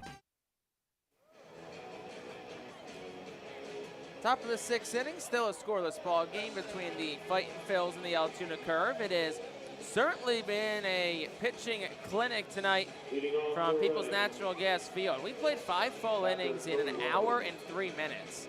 Super fast game that has showcased great pitching on both sides. Jake Starr on the call. High up here at People's Natural Gas Field in Altoona. Cody Roberts digs in against Omar Cruz. The first pitch home from the lefty is just beneath the knees for a ball. It's 1-0. Roberts up for the second time tonight. He's 0 for 1. Rounded out the short, his first time up in the second. The 1-0. That one misses down for a ball. It's 2-0. Cody Roberts, who starts a catcher tonight and had an absolute beautiful throw out of Chavez Young last inning. 2-0 is at the knees for a called strike, 2-1. 8-9-1 due up for the R Phils in the frame as Cruz winds and fires. Ground ball towards short. Diving is Chang, deep in the hole, to his feet set, throws across, not in time. Cody Roberts legs out an infield single, but would have been, still was a heck of a play from Sungchae Chang at short. Couple of steps, dived to his right in the outfield grass, came to his feet and fired a strike across. Of course, if he was out, really would have put the exclamation point on a terrific play, but still a good play nonetheless. But for Reading, he'll take it. It's a leadoff hit, just the second hit, third base runner for Reading so far tonight. So Pedro Martinez now digs in for the R Phils. First pitch to him is swung on, grounded. Diving stop by Leyva at third. He'll go to second for 1, gets the lead runner. That's all Altoona gets. But a terrific play by Domingo Leyva. Goes down as a 5-4 fielder's choice. Martinez the first, Roberts cut off at second, which brings Madison Stokes to the plate for the R Phils. Leyva dove to his right, got it. Probably saved extra bases and perhaps a run if that one got to the corner. Shot to his feet and threw a strike to Jackson Glenn at second for the first out. So Stokes is in from the right side. First pitch is swung on, hit in the air, down the right field line. Jarvis, the right fielder, races over into the Altoona bullpen. He'll make the catch right along the right field line on the warning track, and that's out number 2. Designated hitter Carlos De La Cruz.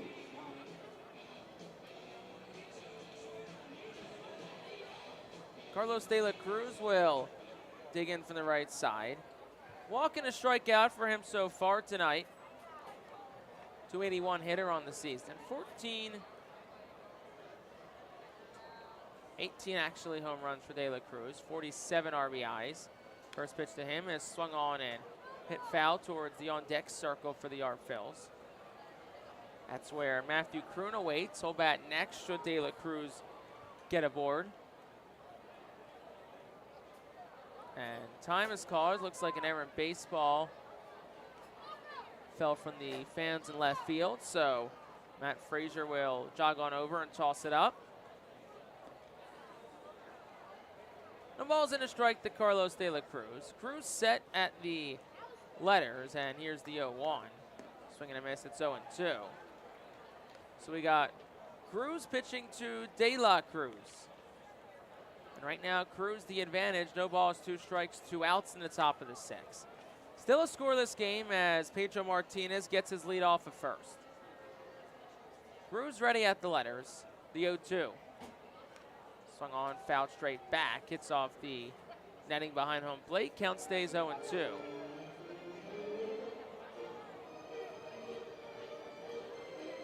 De La Cruz was 0 for 5, 3 strikeouts tonight. Been quieter as of late, just 205 across his last 10, trying to snap out of a little bit of a dry spell. They'll throw over towards first, back ins Martinez.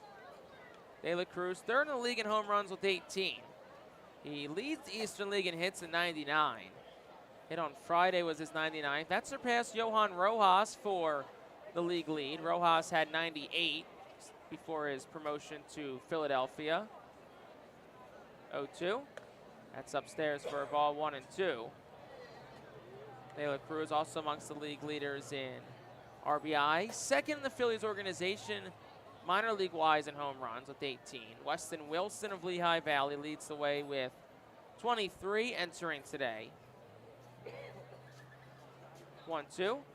That's inside. 2 balls and 2 strikes. They'll throw behind Martinez at first. He'll get back in, standing up. It stays 2-2. Of course, one of the highlights of De La Cruz's season was the 38-game on-base streak that spanned from May the 12th to June 25th, setting the record post-2009 for longest on-base streak by an RFL at 38. 2-2. Swing and a miss. De La Cruz chases an upstairs fastball, and he's down on strikes to retire the side. 2nd strikeout tonight for Omar Cruz. 6 overall for curve pitching.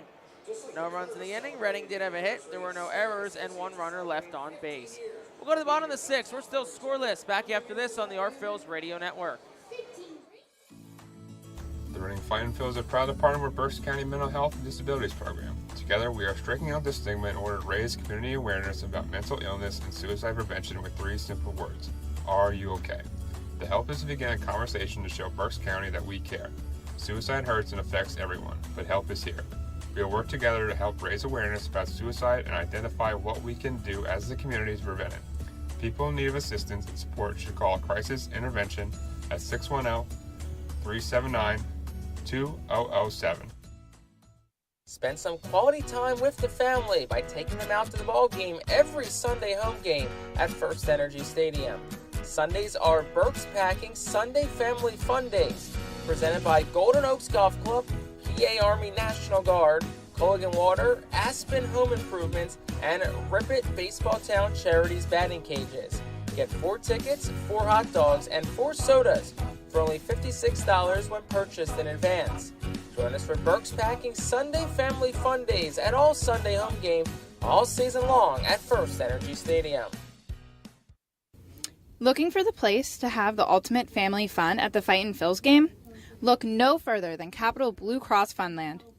Capital Blue Cross Funland features the most exciting games and entertainment at the ballpark, including speed pitch, mini golf, ring toss and peach basket toss, mascot autograph booth, a bounce house, and the incredible giant inflatable slide. Bring your family to all the fun at their next RFLs game at Capital Blue Cross Funland. Bottom of the 6th, still a scoreless ball game. Brings us an Alberta University Golden Wolves call to the bullpen. Carlos Francisco enters, 7th appearance this year. 1-1, a 5.40 ERA. First pitch to Jackson Glenn is over for a called strike. It's 0-1. 7 strikeouts, 6 walks across 6 2/3 innings pitch for 6'4", 220-pound righty from Puerto Rico. 0-1. Swung on, fouled straight back, 0-2. Fastball at 94. Francisco, who'd been solid since being caught up to Reading, though roughed up in Thursday night's game, suffered a loss. 3 hits, 3 runs across 2/3 of an inning. Also issued 2 walks. Here's the 0-2. Swung on, fouled straight back. It stays the same count. So Francisco, another opportunity out there. And one thing Al Padrique always talks about is, when my relievers struggle, I want to get them back out there as quickly as possible to just give them a chance to get right, have short-term memory. Don't want a bad outing to linger. The 0-2 is swung on.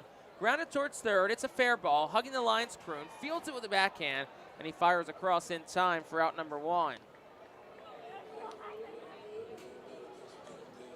Left fielder. 5-3 goes the put out of Jackson Glenn. Now Matt Frazier is the batter for the Altoona Curve. Carlos Francisco in for Zach Hockey, who was once again stellar tonight. 5 innings, 3 hits, no runs, no walks, struck out 3. First pitch is outside for a ball. It's a ball and no strikes. Frazier's 1 for 2 tonight, singled his last time up. That came in the third off of Zach Hockey. 1-0, swung on, fouled straight back. It's 1-1. Frazier kind of spun himself out of his shoes there, so we'll take a lap around home plate and dig back in the left-handed batter's box. Before the outing on Thursday, Francisco had 4 straight scoreless outings between July 3rd and the 14th. The 1-1 is lifted in the air, well out towards right. Wilson started in. He's going back. He's at the track, at the wall. He reaches and makes the catch, running into the right field fence. Ball was crushed, 100 off the bat, went 377 feet, needed to go about 378, and Ethan Wilson does a nice job running it down in right field, and that's out number 2. So Domingo Leyba will now dig in. Should just hit on your crowd mic. Frazier wasn't happy with that, kind of slammed his helmet along the railing of the dugout. Just missed a homer. First pitch is down low for a ball to Leyba, 1-0. It's been a handful of instances this week where there's been deep fly balls that you think to yourself, that's probably out at First Energy Stadium.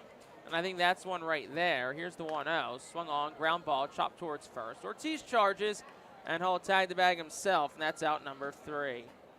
Well, it's a quick 3-up, 3-down inning for Carlos Francisco. We have played 6 full from Altoona. To the 7th we go. We're still scoreless on the Our Phillies Radio Network. Are you looking for a reliable food distributor to meet all your culinary needs? Look no further than our trusted team at Feaser's Food Distributors. For over 120 years, our products have been sourced from the best farms and suppliers, ensuring that you get the best ingredients for your restaurant or organization. From fresh produce to premium meats, Feaser's supplies everything but the appetite. Visit Feasers.com today to experience the difference in working with a top-tier, family-owned food distributor. Feasers, your partner for success in the kitchen. Looking for a fast and hassle-free way to get your snacks and non-perishable groceries? Look no further than FeasersDirect.com. With just a few clicks, discover the convenience of having your culinary essentials ready for a pickup at our headquarters in Harrisburg. Empowering communities one relationship at a time is our commitment at Tompkins. Our customers have thrived thanks to our focus on local lending and their commitment to the customers they serve. They do a great job. Everything for us, from our banking, our insurance, to our wealth management. Tompkins has always been there for us. We see a long relationship with Tompkins. They're good people. Tompkins, banking, insurance, wealth. Member FDIC, equal housing lender. Investment and insurance products are not FDIC insured, not bank guaranteed, and may lose value. Be the first to know everything about your Red and Fightin' Phils by signing up for the Baseball Town Insider email newsletter. Once you become a Baseball Town Insider, you will receive breaking news about Fightin's promotions, including giveaways and guest appearances, special events, exclusive offers, and discounts on tickets and merchandise, just for being a Baseball Town Insider. Visit Fightins.com to sign up for this free email newsletter. Baseball Town Insider. Stay in the loop and become a member today. Top of the 7th, still a scoreless ball game. And Altoona will dip into the third pitcher from its bullpen. Noe Toribio enters for his 22nd game of the year. 1-2 with 3.93 ERA. First batter he gets is Matthew Kroon. The first pitch is a line drive towards left center. It's over the head of Sung-Chae Cheng, the shortstop, and it's down for a base hit. Matthew Kroon, who took a very wide turnaround first. So Altoona will throw behind him, but Kroon gets back in with the helmet falling off, which seems like a every at-bat occurrence, and it's a second hit tonight for Kroon. 34 1/3 innings pitched for Toribio. 26 hits given up, 14 walks, 42 strikeouts. Opponents hitting 211 off the right-handed pitcher. 6'2", 195 from the Dominican Republic. They'll face Jalen Ortiz. First pitch is swung on, grounded foul. It's 0-1. Toribio signed with the Giants as international free agent back in 2016 at just 16 years old. Signed for $100,000 with the Pirates. Toribio last threw on Friday, inning and a third, shutout, gave up just a hit, 3 strikeouts. No balls and a strike here to Jalen Ortiz. Toribio ready at the belt. 0-1. Misses outside for a ball. It's 1-1. We were talking last inning after that deep fly ball from Matt Frazier. There's a very certain likelihood that that ball is probably out at First Energy Stadium. It was 377 feet to right center. It's probably off the Redner's Event Center. The 1-1 is hit in the air foul. Slicing out of play, it's 1-2.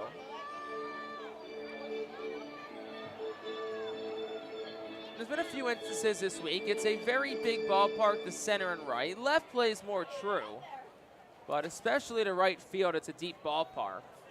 Because the line's 325 and right, and then it quickly jets out in right field. They'll throw over to first, where Kroon dives back in, head first safe. It's 1-2.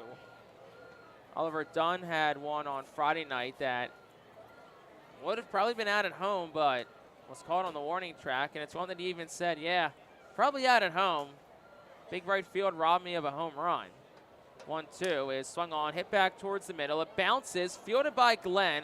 Kroon had to pause because it looked like a line drive, so Glenn will field on a hop, tag the second base bag, throw to first in time. And it's a 4-3 unassisted, well, 4-3 double play, not unassisted. Didn't have to throw to the shortstop. And there's 2 outs in the inning for Ethan Wilson. And the thing is, when you look at Reading's pitching staff, its numbers are drastically better on the road than they are at home. Reading as a whole is better on the road than at home. They're 22-21 on the road this year compared to 16-28 at home. Wilson fans over the first pitch. It's 0-1. But when you look at the other side of things, Reading's road ERA entering today is a 4.22. At home, it's 5.30. Here's the 0-1 in tight 1-1.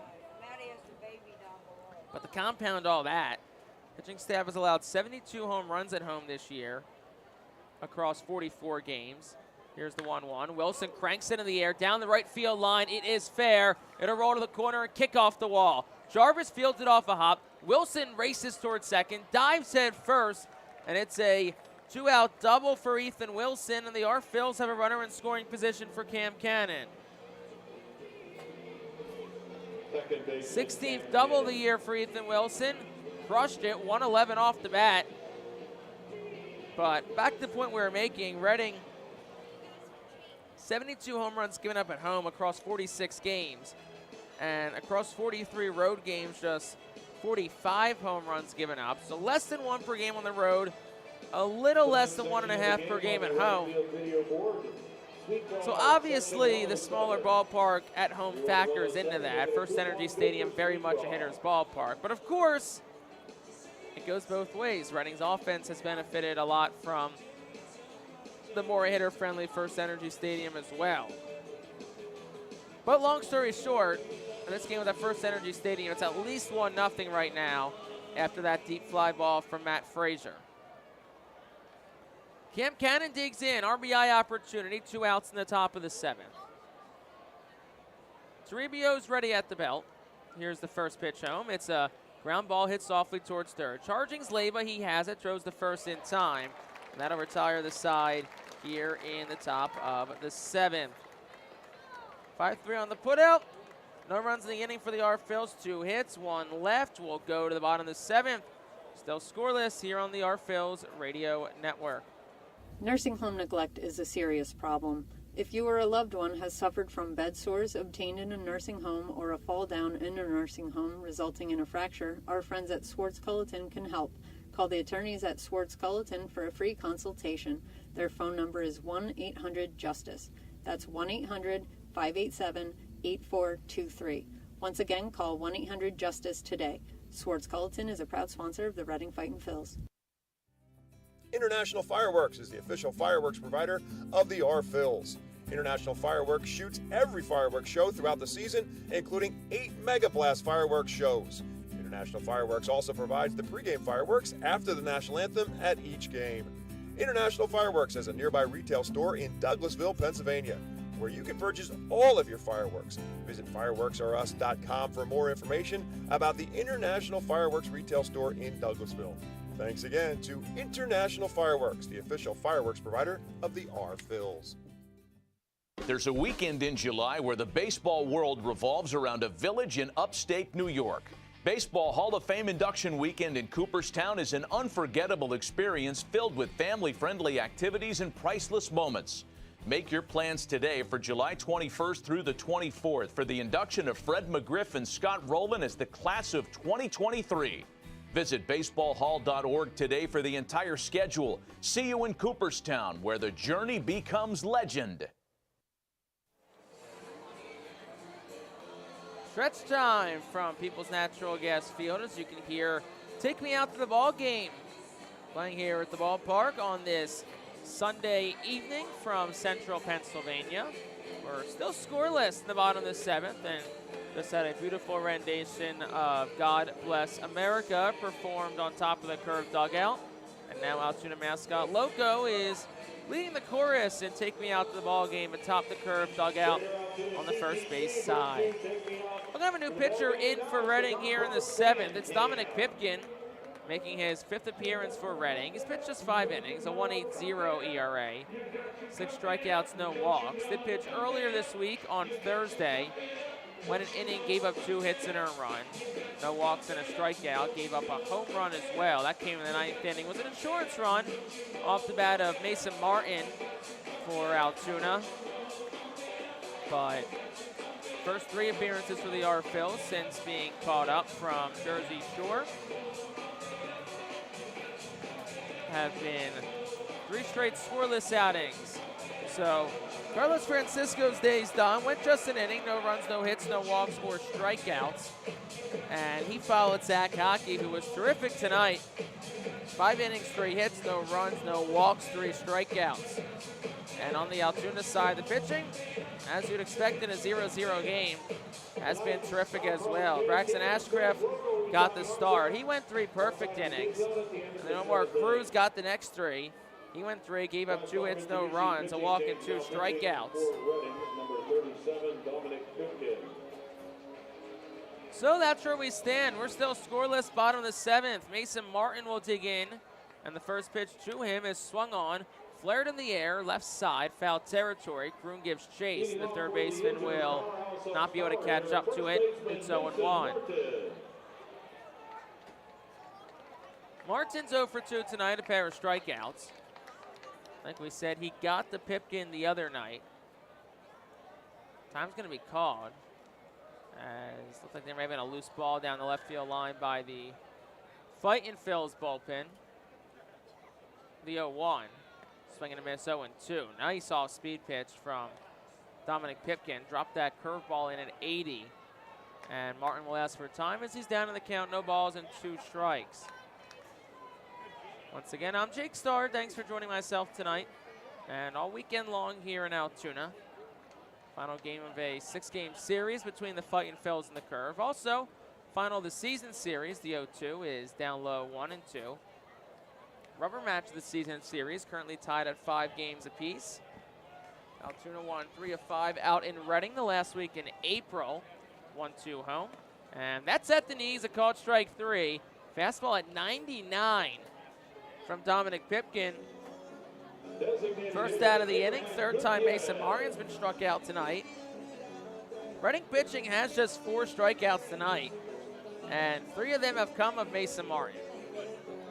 So take that for what it's worth. And I mean, look, it's an Altoona team that is very hard to strike out. First pitch to Gutierrez is down for a ball, 1-0. Entering today, Altoona striking out a little bit north of 8 per game, 693 for the season. The 1-0 is just outside for a ball, 2-0. That marks the fewest in the Eastern League and the 4th fewest across minor league baseball. 2-0 is, that's the inside corner. It's 2-1. So, you know, only 4 strikeouts tonight. It's nothing to, you know, be too upset about. You're throwing a shutout right now. So, of course, it really isn't anything to be too upset about. 2-1 misses inside. It's 3-1. But, you know, if the strikeout numbers aren't that high, it's a curved team that is, you know, proven this year to be very hard to strike out. 3-1 misses down, and Pipkin issues a walk to Abraham Gutierrez. Second time he's aboard. First walk issued by Reading pitching tonight as well. That last pitch, a fastball at 97. And now Sung-Chae Chang is the batter for the Curb. He's 0 for 2 tonight.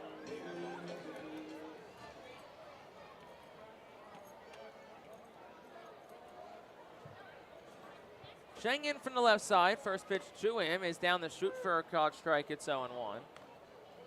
Braden Ogle up and throwing in the Altoona bullpen. So we'll see if the lefty gets the top half of the 8th inning. Here's the 0-1. Swinging a ground ball hit towards short. Martinez fields behind the bag, turns himself, and he throws it past Cam Cannon. It's kicked in the left field by the base runner, Gutierrez, and everybody will be safe. We'll see what they rule that, but Pedro Martinez was behind the bag, spun, never really set himself, and tried to go an overhand throw to Cam Cannon at second. He missed it on the first base side of the second base bag, and then Abraham Gutierrez kicked it in the left field. And luckily for Reading, it didn't go too far because it leaves the runners on first and second. So it looks like it is going to be an infield hit. Probably the right call. As it was a tough play regardless for Pedro Martinez. So Mike Jarvis bats with men on first and second. Altoona in a scoring position opportunity in the bottom of the 7th. Still scoreless. First pitch. Swung on, hit, line drive, right field, that's a base hit. Around third, and coming home to score is Gutierrez. The throw from Ethan Wilson goes to the second baseman, and it's an RBI single from Mike Jarvis. And the Altoona Curve strike first, it's 1-0.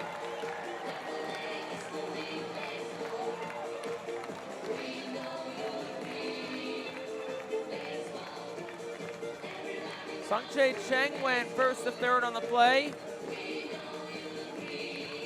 Mike Jarvis, an RBI single. Abraham Gutierrez scores. It's 1-0 Altoona. The bottom of the 7th. Also the first appearance tonight for Altoona, the tuna fish mascot for the Curve that makes residence in center field. So here's Chavez Young. Infield back for Reading. They'll try it in turn 2. First pitch to Young is, well, it was at the belt, but time was called as it looked like an errant baseball came out from the dugout, which, if you're Reading, that's a tough break. A ball comes out of the dugout. It's not your fault. Zach Hockey delivers a good pitch, and it doesn't even count. Sure, the Reading dugout not too happy about that one either. Now the first pitch to Young. Same spot for a strike. It's 0-1.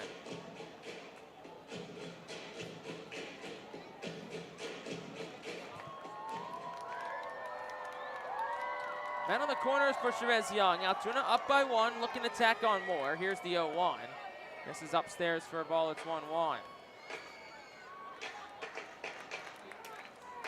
Of course, a tough play to make by Martinez, but he was able to make an accurate throw to second. That run probably never scores, and we're still scoreless right now. They'll throw over towards first, and Ortiz tried to snap a tag down, but it's not in time.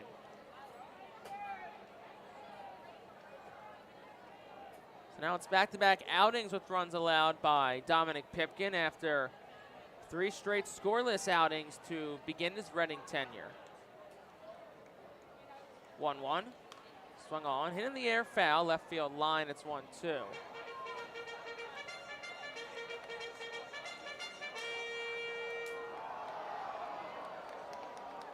So it's a ball and 2 strikes to Chavez Young. 1 out in the inning, Reading set to turn 2. Of course, they love a ground ball here or a strikeout. Pipkin ready at the letters. The righty will kick home. Swing and a miss, struck him out on an off-speed pitch. And that's the second strikeout of the inning for Dominic Pipkin. 2 outs in the 7th for Dylan Shockley.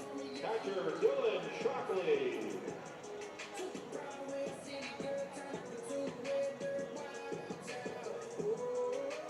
Shockley will dig in from the right side. Cody Roberts will step in front of home plate and deliver signs with runners on first and third. 2 outs in the bottom of the 7th.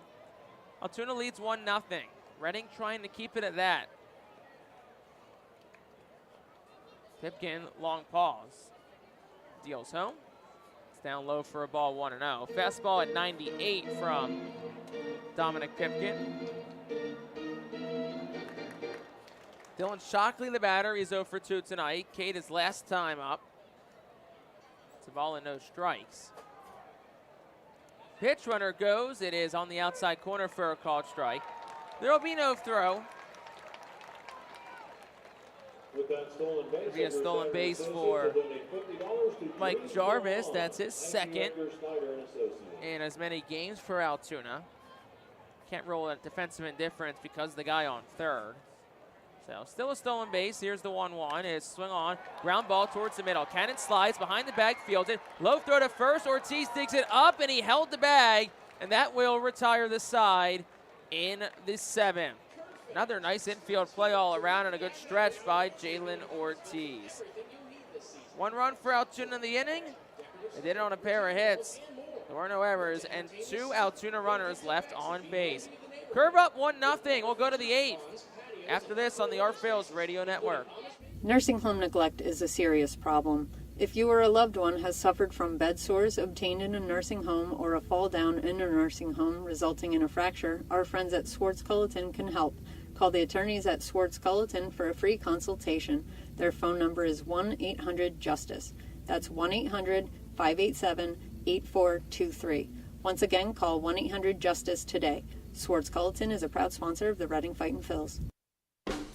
Celebrate the history of our national pastime at the National Baseball Hall of Fame and Museum in Cooperstown. See priceless treasures that'll bring your baseball memories to life. Connect with events that have shaped and changed the game and our country. Our stories to tell, your memories to share. Plan your visit today at baseballhall.org.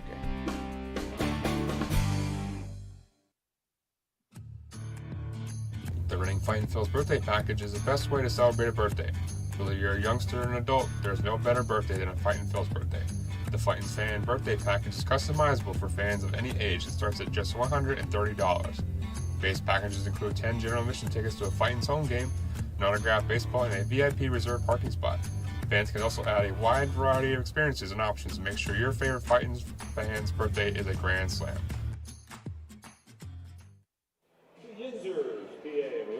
Top half of the 8th inning, Altoona got a run in the bottom of the 7th. So they lead at 1-0. There's a new pitcher in for Altoona. It's Braden Ogle, 28th appearance this year. He does have a start. No decisions and a 5.04 ERA. Crossed 30 in the 3rd innings, 24 hits allowed, 27 walks, 33 strikeouts. And opponents are hitting .222 against him. Baron Ratcliffe, the first batter he'll get. 7, 8, 9 due up in the frame for the Our Phils. They trail 1-0. And they have 6 outs to work with to strike back and also to avoid being shut out for just the 2nd time this season. First pitch is over for a ball. It's 1-0. Actually, 2nd time this week. 3rd time this season. Reading was shut out on Tuesday 4-0. Also was shut out 6-0 on June 28th against Richmond. 1-0. Swung on, hit in the air, well towards center. But Chavez Young will have space. He moves to his right and makes the catch. That's out number 1. Ratcliffe is retired. Catcher Cody Roberts. Cody Roberts to the plate. Ogle, the 4th curve pitcher tonight. He follows Noe Toribio, who went a scoreless inning. Gave up 2 hits. Walked on 0 strikeouts as well. Reading does have action in the bullpen too. Christian Hernandez up and throwing, so we'll see if he gets the bottom of the 8th. Pitch to Cody Roberts. Above the belt for a ball, it's 1-0. Fastball at 96 from Braden Ogle, who signed with the Pirates as a minor league free agent this past offseason. But not his first rodeo in the Pirates organization. 1-0 was swung on and missed 1-1. Was actually traded in 2021 to the Phillies for Abraham Gutierrez, who's currently a member of this Altoona roster, 1-1. That one's way up and away, 2-1. And Ogle was actually a non-roster invitee to Philly spring training last year. Ended up spending the entire season with AAA Lehigh Valley. And then after last season, re-signed with the Pirates, and he's back here in Altoona. 2-1. Roberts swinging a miss, 2 balls and 2 strikes. Reading's offense quiet tonight. Almost a carbon copy of last Sunday's game, where Zach Hockey started. Went 5 shutout innings. Offense was quiet on Sunday. Portland put up 2 in the top of the 8th. Reading responded with 2 in the bottom of the inning. So very similar script to last week. Altoona leads 1-0 in the top of the 8th. The 2-2. Roberts swings and hits it foul. It'll kick off the facing of the R-Phil's dugout, where then Alfred Drike, the R-Phil's manager, will scoop it and toss it back to his dugout. Drike coaching third. Ray Ricker coaching first. Has been the case most of the season. 2 balls, 2 strikes to pitch. Roberts lifts it in the air, not hit deep, slicing towards the right side, and it'll land out of play foul. Count stays 2-2. Then in the dugout, Tyler Henson, the hitting coach, Brad Bergeson, the pitching coach.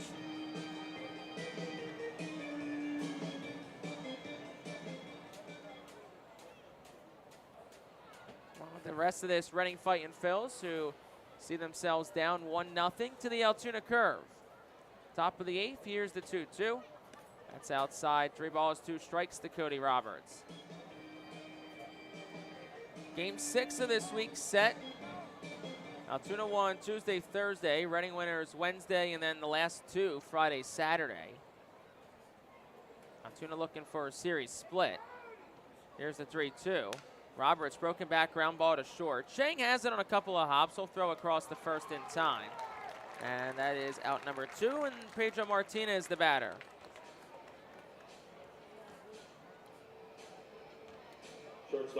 Reading and Altoona season series tied at 5 apiece. Reading also seeking their 3rd series win in a row, 4th in their last 5. After Reading only won 2 series over the entire course of the first half, they've already won 2 series in the second half. Of course, one was the 3-game series last weekend. First pitch to Martinez, skies it in the air, foul. Right side out of play, it's 0-1. Reading also over 500 for the first time in either respective half at 10-9. Still 38-49 overall record, but doesn't really matter in the grand scheme of things once the halves switch. 0-1. Up and away to the righty Martinez. Ball and a strike to the switch hitter who bats from the right side. Reading was never over 500 in the first half. Started off the year 0-5 and just never really was able to kind of go on any sort of a run. Here's the 1-1. Martinez swings and misses, it's 1-2, but Reading started off the second half 1-5 after dropping 5-6 to Richmond. But since the July 4th holiday, the R-Phil's 9-4. Just playing really good baseball as of late. Looking to rally late to continue that trend. Ball and 2 strikes. Here's the pitch. That's upstairs, 2-2. Dylan Shockley, the catcher, really had the reach for that one. 2 outs in the top of the 8th. Bases are empty. Reading trails 1-0 to Altoona. Pedro Martinez is the 9-hitter in the Reading lineup. He's 0 for 2 tonight, a couple of ground outs. The pitch, swing and a miss on an off-speed pitch, and Pedro Martinez is down on strikes. No runs, no hits, nobody left on base. Quiet night for the R-Phil's offense continues. They trail 1-0 to the bottom of the 8th we go on the R-Phil's radio network. Baseball fans, introducing Bally Live, the only app where minor league baseball fans can score major rewards. When you stream your favorite teams live, you'll score rewards. When you chat with friends during a watch party, you'll score rewards. And when you test your skills at trivia, you'll score rewards. Being a fan of minor leagues has never been so rewarding. So what are you waiting for? Download Bally Live for free from the app or Play Store and start scoring rewards today. Berks Immunization Coalition works to provide leadership and education in promoting age-appropriate immunization across the lifespan for all residents of Berks County. This is a coalition comprised of local physicians, nurse practitioners, school nurses, immunization coordinators, immunization advocates, and pharmaceutical representatives working to encourage continuity of immunization through medical resources. They focus on educating both the community and the providers. For more information, please visit www.immunizeba.org and click Local Coalitions. Baseball Town Charities is a nonprofit 501c3 charitable organization founded to keep baseball alive in Reading. Youngsters can benefit from the many life lessons the game can offer. Baseball Town Charities currently supports kids and adults with mental and physical disabilities through the Baseball Dream League. Baseball Town Charities also supports inner-city baseball development through the Rip It for Life program, which provides growth both on and off the baseball field. For more information, please visit baseballtown.org. Pitching change, now pitching. Vernon University Golden Wolves presents this call to the bullpen. 1-0 lead for Altoona in the bottom half of the 8th. Christian Hernandez is the new pitcher. 26 appearance this year, 22nd out of the bullpen. Has started 4 games. 3-2 at 3.11 ERA. 41 strikeouts and 16 walks across 37 2/3 innings pitched. Hernandez, the righty, will deal to Jackson Glenn. The first pitch is up and in for a ball, 1-0.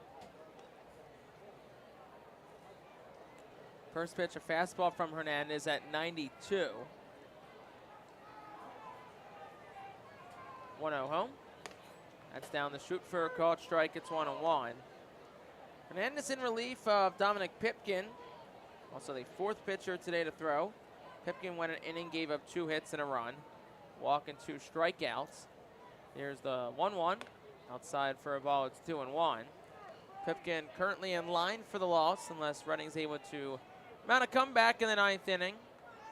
They'll have the top of the order due up. 2 balls and a strike to Glenn. Hernandez ready, he'll kick and fire. Upstairs for a ball, it's 3-1. Hernandez threw on Thursday this week. Inning in the 3rd, no runs, no hits. They walk 1, no strikeouts, but a clean inning plus for Hernandez. Here's the 3-1. Ground ball, broken bat towards short. Martinez will scoop, set his feet, and throw across in time. That's out number 1 of the 8th, and that'll bring Matt Frazier to the plate. Matt Frazier.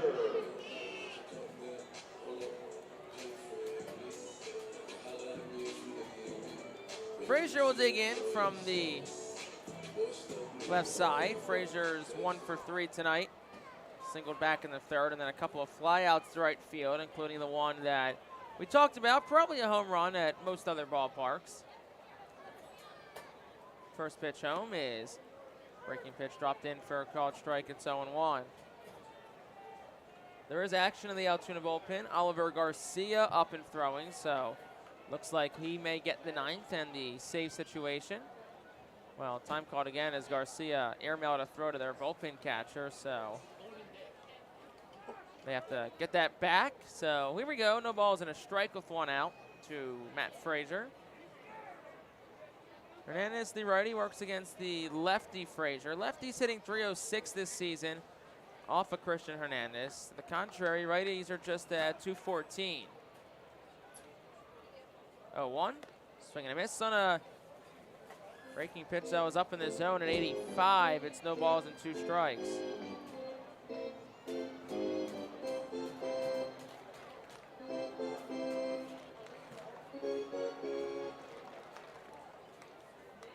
Two-hitter Frazier digs back in. Slightly open stance in the yellow and black Yinzer uniforms. Hernandez, who sports the Phillies Road grays, will come set at the belt. The righty kicks and fires home, and it misses outside for a ball 1-2. A fastball at 95. Hernandez, who stands at 6'3", 180.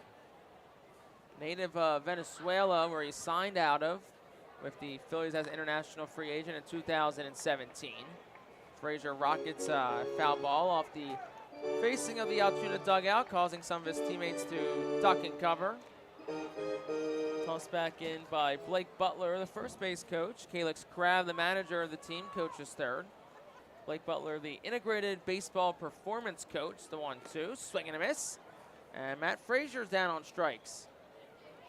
First strikeout for Christian Hernandez. Just the 6th for our Phil's pitching tonight. But like we talked about, it's a really difficult Altoona team to strike out. Striking out at the 4th lowest clip across the AA Eastern League. And 4th fewest in all of minor league baseball.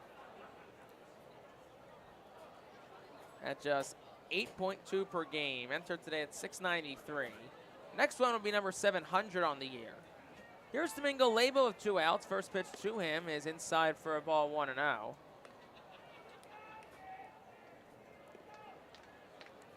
Labo, another lefty in this curve lineup. Slightly open stance with 2 outs in the bottom of the 8th. Hernandez kicks and fires. That one's a line drive towards left center field. Ratcliffe darts in, closes off the gap, and he makes the catch, and that will retire the side in the 8th. No runs, no hits, no errors, nobody left on base. Clean inning from Christian Hernandez. Altoona 1, Reading nothing. It's rally time or go home for the Fightin' Phils. 9th inning up next on the Our Phils Radio Network. White Star Tours and Travel Centers offers the Our Phils fan road trip again this season.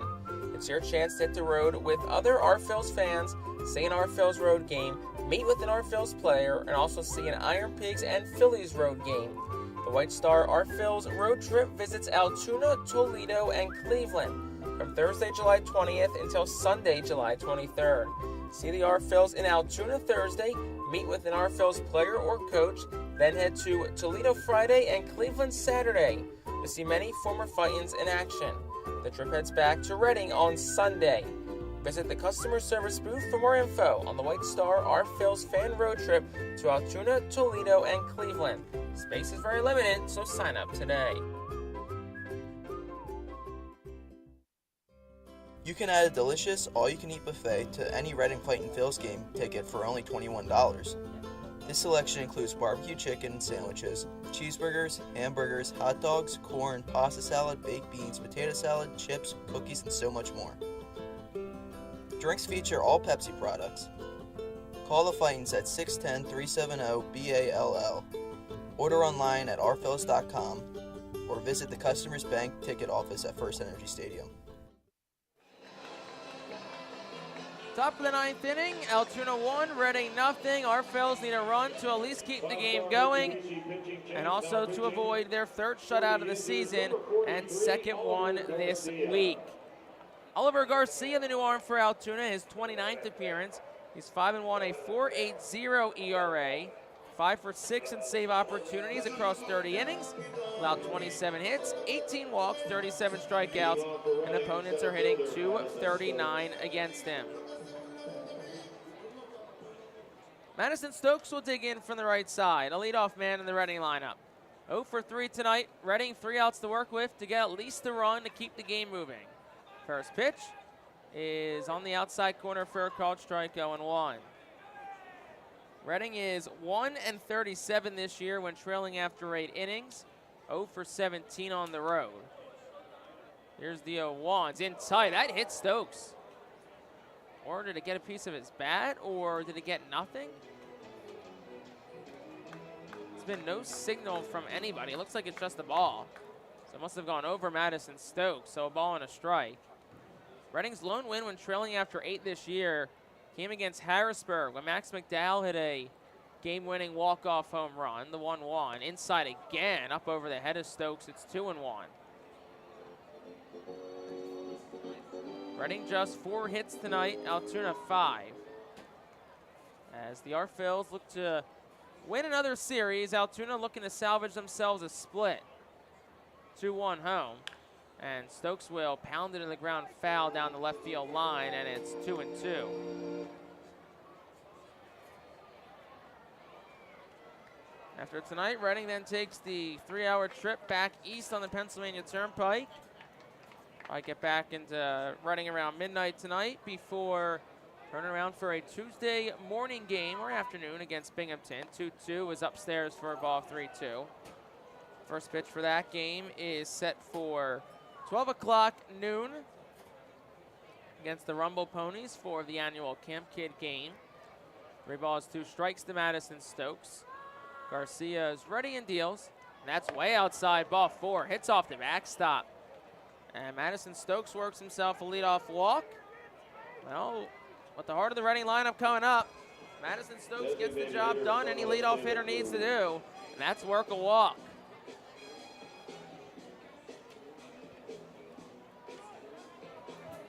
So the tying run's on base, the go-ahead run, and Carlos De La Cruz is up.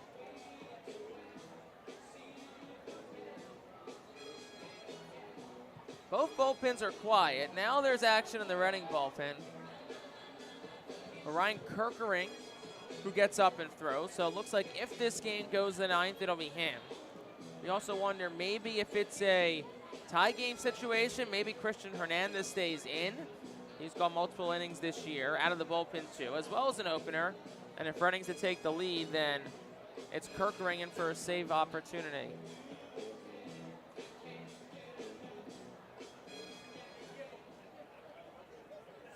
So no outs for Carlos De La Cruz. De La Cruz is 0 for 2 tonight. 2 strikeouts. He's also walked. Digs in for the right side. Garcia, after a long mound visit, kicks and deals home. In the first pitch, fastball 95 that misses low and away to the righty. De La Cruz was 0 for 5 last night with 3 strikeouts. He's 0 for 2 tonight with a pair of punch-outs. Looking to break through here. 1 ball, no strikes. Garcia kicks and deals. That's in tight, 2-0. And early signs of command issues for Garcia. The 5th pitcher in tonight for the curve. Altoona's bullpen is empty right now. It's his inning to get out of, at least for now. The 2-0. That's a line drive down the right field line, and it's just foul. At least was going to be extra bases. Stokes at least would have gotten a third. Depending on what kind of kick or how far it rolled, maybe it could have been a game tire, but De La Cruz just misses it. Put a good swing on it. Fastball at 96. Now the count's 2 balls and a strike to De La Cruz. Stokes gets his lead off first. Here's the 2-1. Low and away for a ball. It's 3-1. Well, now if you're Carlos De La Cruz, the approach is simple. You're looking 1 pitch, 1 spot. Anything else you're letting go. Pristine hitter's count for the Phillies' number 9 overall prospect.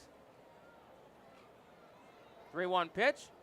That's outside. Ball 4. De La Cruz works a walk.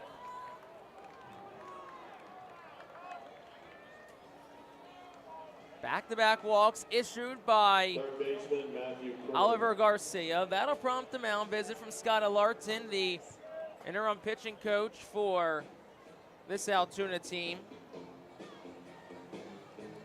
Bullpen, though, still remains quiet. No stretching, no stirring around, no throwing, no signs of anything. So it looks like it's Oliver Garcia's inning to get out of. But now Calix Crabb and the athletic trainer Victor Silva standing on the top step of the dugout. Maybe there's a concern of an injury situation. But it looks like Silva and Crabb will return to the dugout. So looks like Garcia's okay. Altoona's infield will be positioned to turn 2. Runners on first and second with no outs in the top of the 9th. Reading trails 1-0. Looking to avoid being shut out. Tying run on second, go-ahead run on first. Garcia works against Kroon. First pitch, low and away for a ball. It's 1-0. Matthew Kroon's having a nice day. He's 2 for 3. Had a home run last night to lead off the game. Up in the count, 1-0. Garcia checks back at Stokes and deals. That's down low. It's 2-0. Kroon throws up his hand to say, Shockley blocked it. Don't go anywhere. And of course, if you are Stokes or De La Cruz, your row's so important right now. You do not want to get called off the bases at all. See what the approach is here for Matthew Kroon. He's up in the count 2-0. Both runners get their leads, neither held on. 2-0 pitch. That's in tight. Gets away from Shockley. Stokes the third. De La Cruz the second. And the tying run and go-ahead run each moves up 90 feet. 3 balls and no strikes, and now there's finally action in the Altoona bullpen. It's Grant Ford up and throwing. Ryan Kirkering continues to throw on the Reading side. Infield will play halfway on the left side, up on the right side, as both runners get their lead in a 3-0 count. Here's the pitch. Down low, ball 4. Matthew Kroon works a walk. 3 straight walks issued by Oliver Garcia, and that'll bring Jalen Ortiz to the plate. Ortiz has grounded into 2 double plays tonight, and it looks like the middle for Altoona will play back. So they're willing to concede an out, 2 outs for a run here. Corners will stay up. First baseman Martin in the grass. Leyba even with the third base bag. First pitch to Ortiz. Low and away for a ball. It's 1-0. Just no control today for Oliver Garcia. He's thrown 15 pitches, 12 of them for balls, 3 for strikes. And if you're Ortiz, the approach has to be red light till you get a strike. Here's the 1-0. Misses outside, it's 2-0. Some moans and groans from the crowd. They thought that was maybe on the edge of the plate, but right now Garcia can't buy a strike. The righty Pierce home. Ortiz up in the count, 2-0. Here's the pitch. Swing and a miss, 2-1. A huge hack from Ortiz on a fastball at 96. After Garcia walked 3 straight and had thrown 6 balls in a row. So now it's 2 balls and a strike to Jalen Ortiz with no outs. Reading trails 1-0 with the bases loaded. Here's the pitch. Outside corner, 2-2. A strikeout here would be oh so large for Oliver Garcia and Altoona. The top of the 9th and Reading trails 1-0, but the bases are loaded. Jalen Ortiz awaits from the right side with an open stance. Garcia kicks and fires. Breaking pitch that misses up and in. It's 3 balls and 2 strikes. He has nowhere to put Jalen Ortiz. Bases are loaded. Infield back to turn 2. Garcia ready at the belt. The 3-2 pitch. On the outside corner, called strike 3.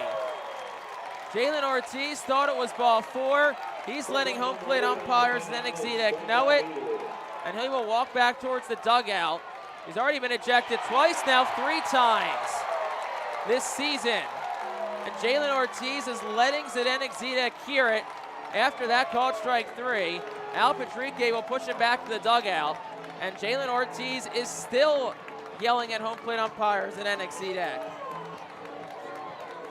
Al Patrique, after escorting Ortiz back to the dugout, will go back to his third base coach's box. It's the 2nd time this week that Ortiz has been ejected for arguing balls and strikes, and the 3rd time this year. So now it's Ethan Wilson, the hero last Sunday, up with bases loaded and 1 out. Running down by 1 in the 9th. First pitch to Wilson. Swung on ground ball, hit off of Wilson in the box. It's a foul ball.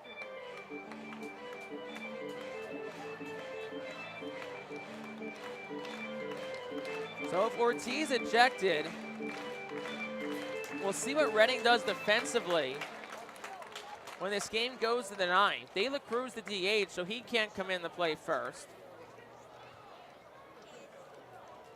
0-1, outside 1-1. Stokes in center could theoretically move to first. Kroon could then move from third to center. And then likely Martinez goes to third and Casey Martin enters at shortstop. just the best guess should this game go to the ninth. 1-1 to Wilson. Here's the pitch. Outside for a ball, it's 2-1. A week ago tonight, Ethan Wilson hit a game-winning walk-off home run in the bottom of the ninth against Portland. Tonight he bats with bases loaded, and he's up in the count, 2 balls and a strike with 1 out. The pitch. Swung on, in on the hands, and it's fouled back. It's 2-2. Omar Cruz was the first out of the bullpen, then Toribio, Ogle, and now Garcia. He walked the bases loaded, struck out Ortiz for the first out, and now it's 2 balls and 2 strikes to Ethan Wilson. Here's the pitch. Swung on, hit in the air in the infield. Off with the mask goes Dylan Shockley. To the right of the home plate circle, makes the catch, and that's out number 2.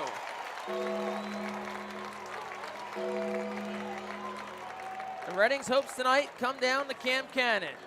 Second baseman, Cam Cannon. 2 straight nights, Reading worked out of bases loaded jams. Last night, the same situation in the 9th inning.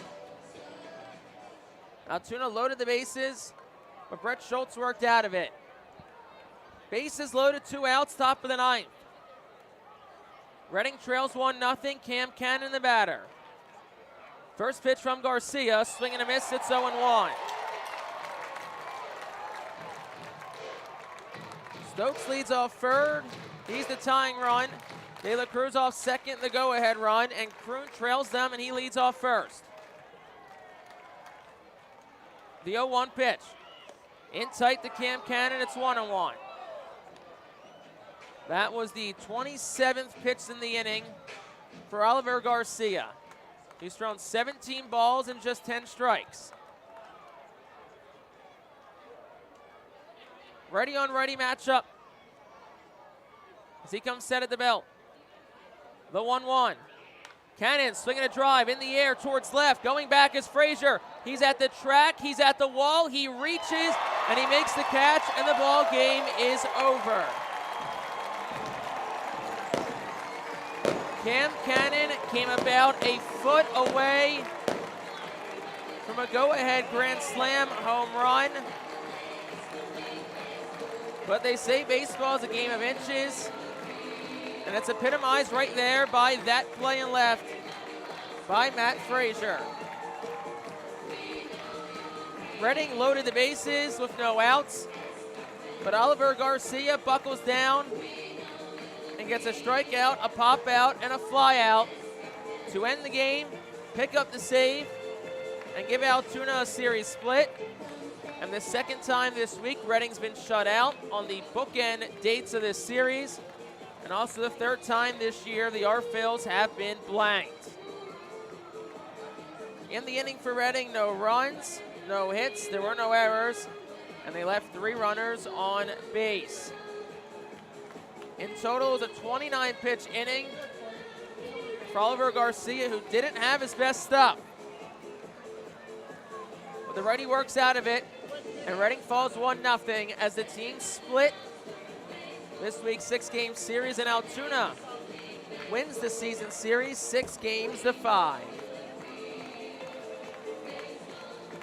Curve shake hands down the field after winning 1-0 tonight. We'll step aside here for a moment. Back with the post-game show after this on the Phillies Radio Network. Unlike any other area in First Energy Stadium, the Savage 61 Dugout Suite puts you in the closest seat to the action on the field. Located just a few feet from the diamond on the first base side with covered seating, abilities of motion accessible seating, and the most unique view around.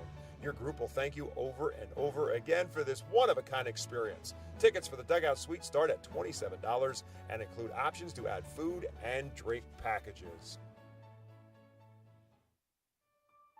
The ProMax Fence Systems Foul Porch is an exclusive group experience. Located in our left field corner, groups of 20 to 30 people are treated to 2.5 hours of all-you-can-eat buffet and drinks. In a festive atmosphere with a bird's-eye view of the visiting bullpen, regular season tickets are $34 for groups of 20 or more. Call us today at 610-370-BALL to reserve a spot for your group. The Penn State Health St. Joseph's 67 Club is the original hospitality area at First Energy Stadium. Conveniently located along the third base side, the 67 Club gives you a front row seat to all the action at the hot corner. The area is safely protected from line drives with a large see-through net. Starting at $34, groups of 20 or more can enjoy a 2.5-hour all-you-can-eat buffet. Children 4 and under are free. Visit rphils.com or call us at 610-370-BALL to reserve your group outing today. Back from People's Natural Gas Field for the post-game show, Jake Starr. Thanks for joining myself tonight and the last 4 nights here on the Phillies Radio Network. Reading falls 1-0 tonight to the Altoona Curve. And we'll recap what happened real quick. And I mean, there really isn't much action, at least scoring action, to kind of go over here. Teams were scoreless through 6. Altoona finally in the 7th.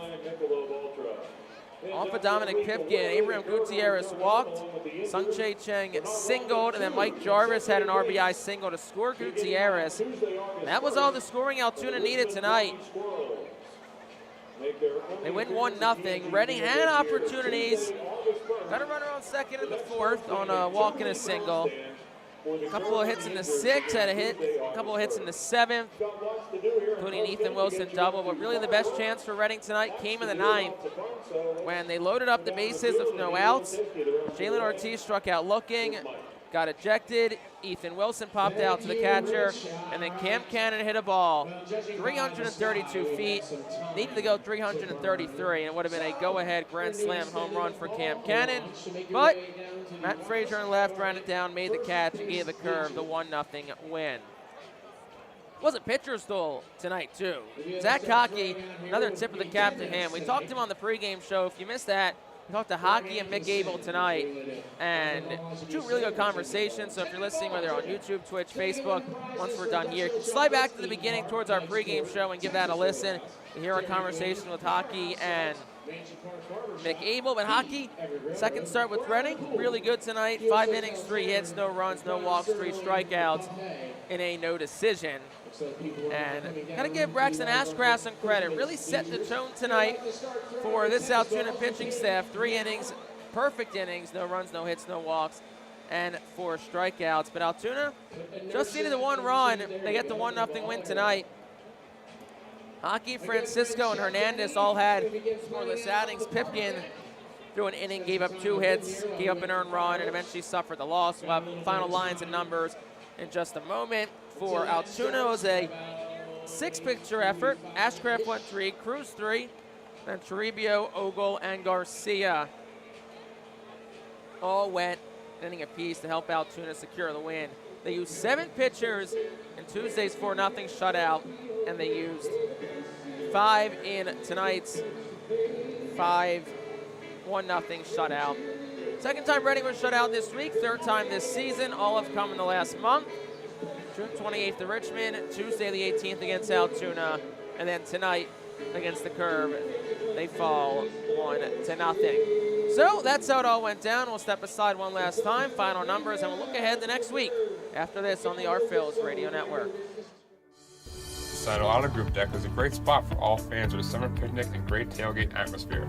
During your picnic, you may even catch a souvenir, as the area is situated directly in home run territory, behind the left field wall. Regular season tickets are just $32 per person for groups of 20 or more, and children 4 and under are free. Visit rphils.com/groups or call 610-370-BALL to reserve your group outing today.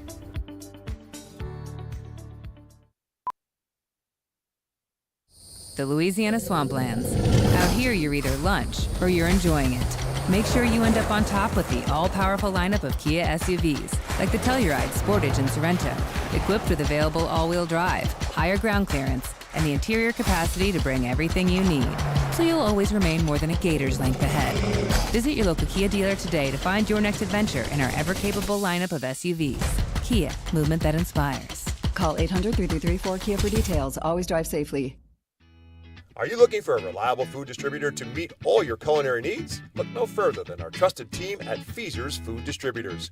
For over 120 years, our products have been sourced from the best farms and suppliers, ensuring that you get the best ingredients for your restaurant or organization. From fresh produce to premium meats, Feasers supplies everything but the appetite. Visit Feasers.com today to experience the difference in working with a top-tier, family-owned food distributor. Feasers, your partner for success in the kitchen. Looking for a fast and hassle-free way to get your snacks and non-perishable groceries? Look no further than FeasersDirect.com. With just a few clicks, discover the convenience of having your culinary essentials ready for a pickup at our headquarters in Harrisburg. Back for the post-game show here from People's Natural Gas Field in Altoona. Reading falls 1-0 tonight at the hands of the Altoona Curve. Final numbers for tonight: Reading, no runs on 4 hits, no errors. They left 6 on base. The Arphils tonight were 0 for 5 with runners in scoring position after last night going 2 for 7 with runners in scoring position. Altoona a run on 5 hits, no errors, and 5 left on base. The 1 run in the 7th was all they needed tonight. Noe Toribio gets the win. He's 2-2. Dominic Pipkin suffers the loss, 0-1. And Oliver Garcia, it was inning that certainly got your blood pumping on either side. But he, after walking 3 straight Arphils batters, gets 3 straight outs to end the game, record the save, his 6th of the year. Game played in 2 hours and 4 minutes in front of a crowd of 5,688 fans.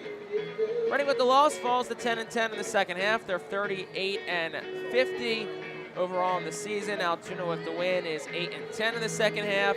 They are 42-44 overall in the 2023 season.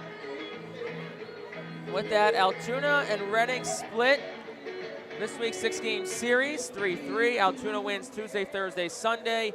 Reading a win on Wednesday, and then back-to-back wins on Friday and Saturday. Look at the road ahead. Altoona, after tonight, they'll head out towards Reading's direction, but not quite as far as Reading. They'll go to Harrisburg for a 6-game series with Southwest Division foe, the Senators, who are struggling early here in the second half. Record of just 8-13. Their first game is set for 6:30 on Tuesday. And Reading, after tonight, will return back home. After a day off tomorrow, they begin a 6-game series against the Binghamton Rumble Ponies. A noon start on Tuesday. Pitching matchups for both sides yet to be announced. We'll see where Reading goes. If Reading stays in rotation, it's likely Hendrickson, but we'll see if there's any roster moves leading into Tuesday or any shifting of the rotation. Tuesday's game is at noon against the Rumble Ponies. Wednesday, Thursday, Friday are all 7 p.m. first pitches, 6:45 on Saturday, and 5:15 p.m. to end the series on Sunday before Reading opens August with a 2-week road trip to New Hampshire and Hartford. But first, the focus, of course, on the 6-game series of the Binghamton Rumble Ponies that has also struggled to a 7-13 record out of the gate in the second half. But Reading did struggle against Binghamton when the teams met last time, won just 1 of 6 games against the Rumble Ponies, but it's a Reading team that's playing and pitching a lot better right now. It's a Binghamton team that's lost some of their firepower. Luke Ritter, if you remember, had the 3 home runs against Reading in that Sunday game when he got promoted to AAA Syracuse the following day, so probably going to be a welcome sight to not see Luke Ritter on the other side when the Rumble Ponies are in town next week. Tuesday's our Camp Kid game. Wednesday, Thursday, and Friday are post-game fireworks. Saturday, Star Wars night. The Arphils will wear Mandalorian jerseys. You can buy in person in our shop on Saturday and also bid for starting on Friday and through the game tomorrow for game-worn jerseys that the Arphils will wear. On the field, the Mandalorian Star Wars jerseys. Tonight will also feature post-game fireworks, Mega Blast fireworks presented by Carpenter, the largest fireworks show in stadium history. And then Sunday, the series ends at 5:15, where the first 1,500 kids will receive an Aaron Nola Bobble figurine. Tickets are available at all games, but certainly going fast. Your tickets at arphils.com/tickets by calling 610-370-BALL or in person at the Customers Bank ticket office. So once again, Altoona wins 1-0 tonight. Reading back in action on Tuesday at noon. Our coverage will be underway at 11:45 from First Energy Stadium with the pregame show leading in the first pitch a little after 12 o'clock. Join myself and Bob McCool, who will be back next week with myself right here on the Reading Fightin' Phillies Radio Network. Reading falls tonight 1-0 to Altoona. Team split the 6-game series this week. We'll talk to you Tuesday afternoon from Baseball Town. But until then, have a great rest of your Sunday night, and we'll talk to you in a couple of days on the Reading Fightin' Phils Radio Network. Thanks for listening. I'm Jake Starr.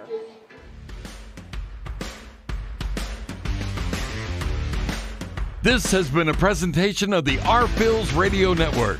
We thank you for tuning in and can't wait to talk to you the next time the Fightins take the field.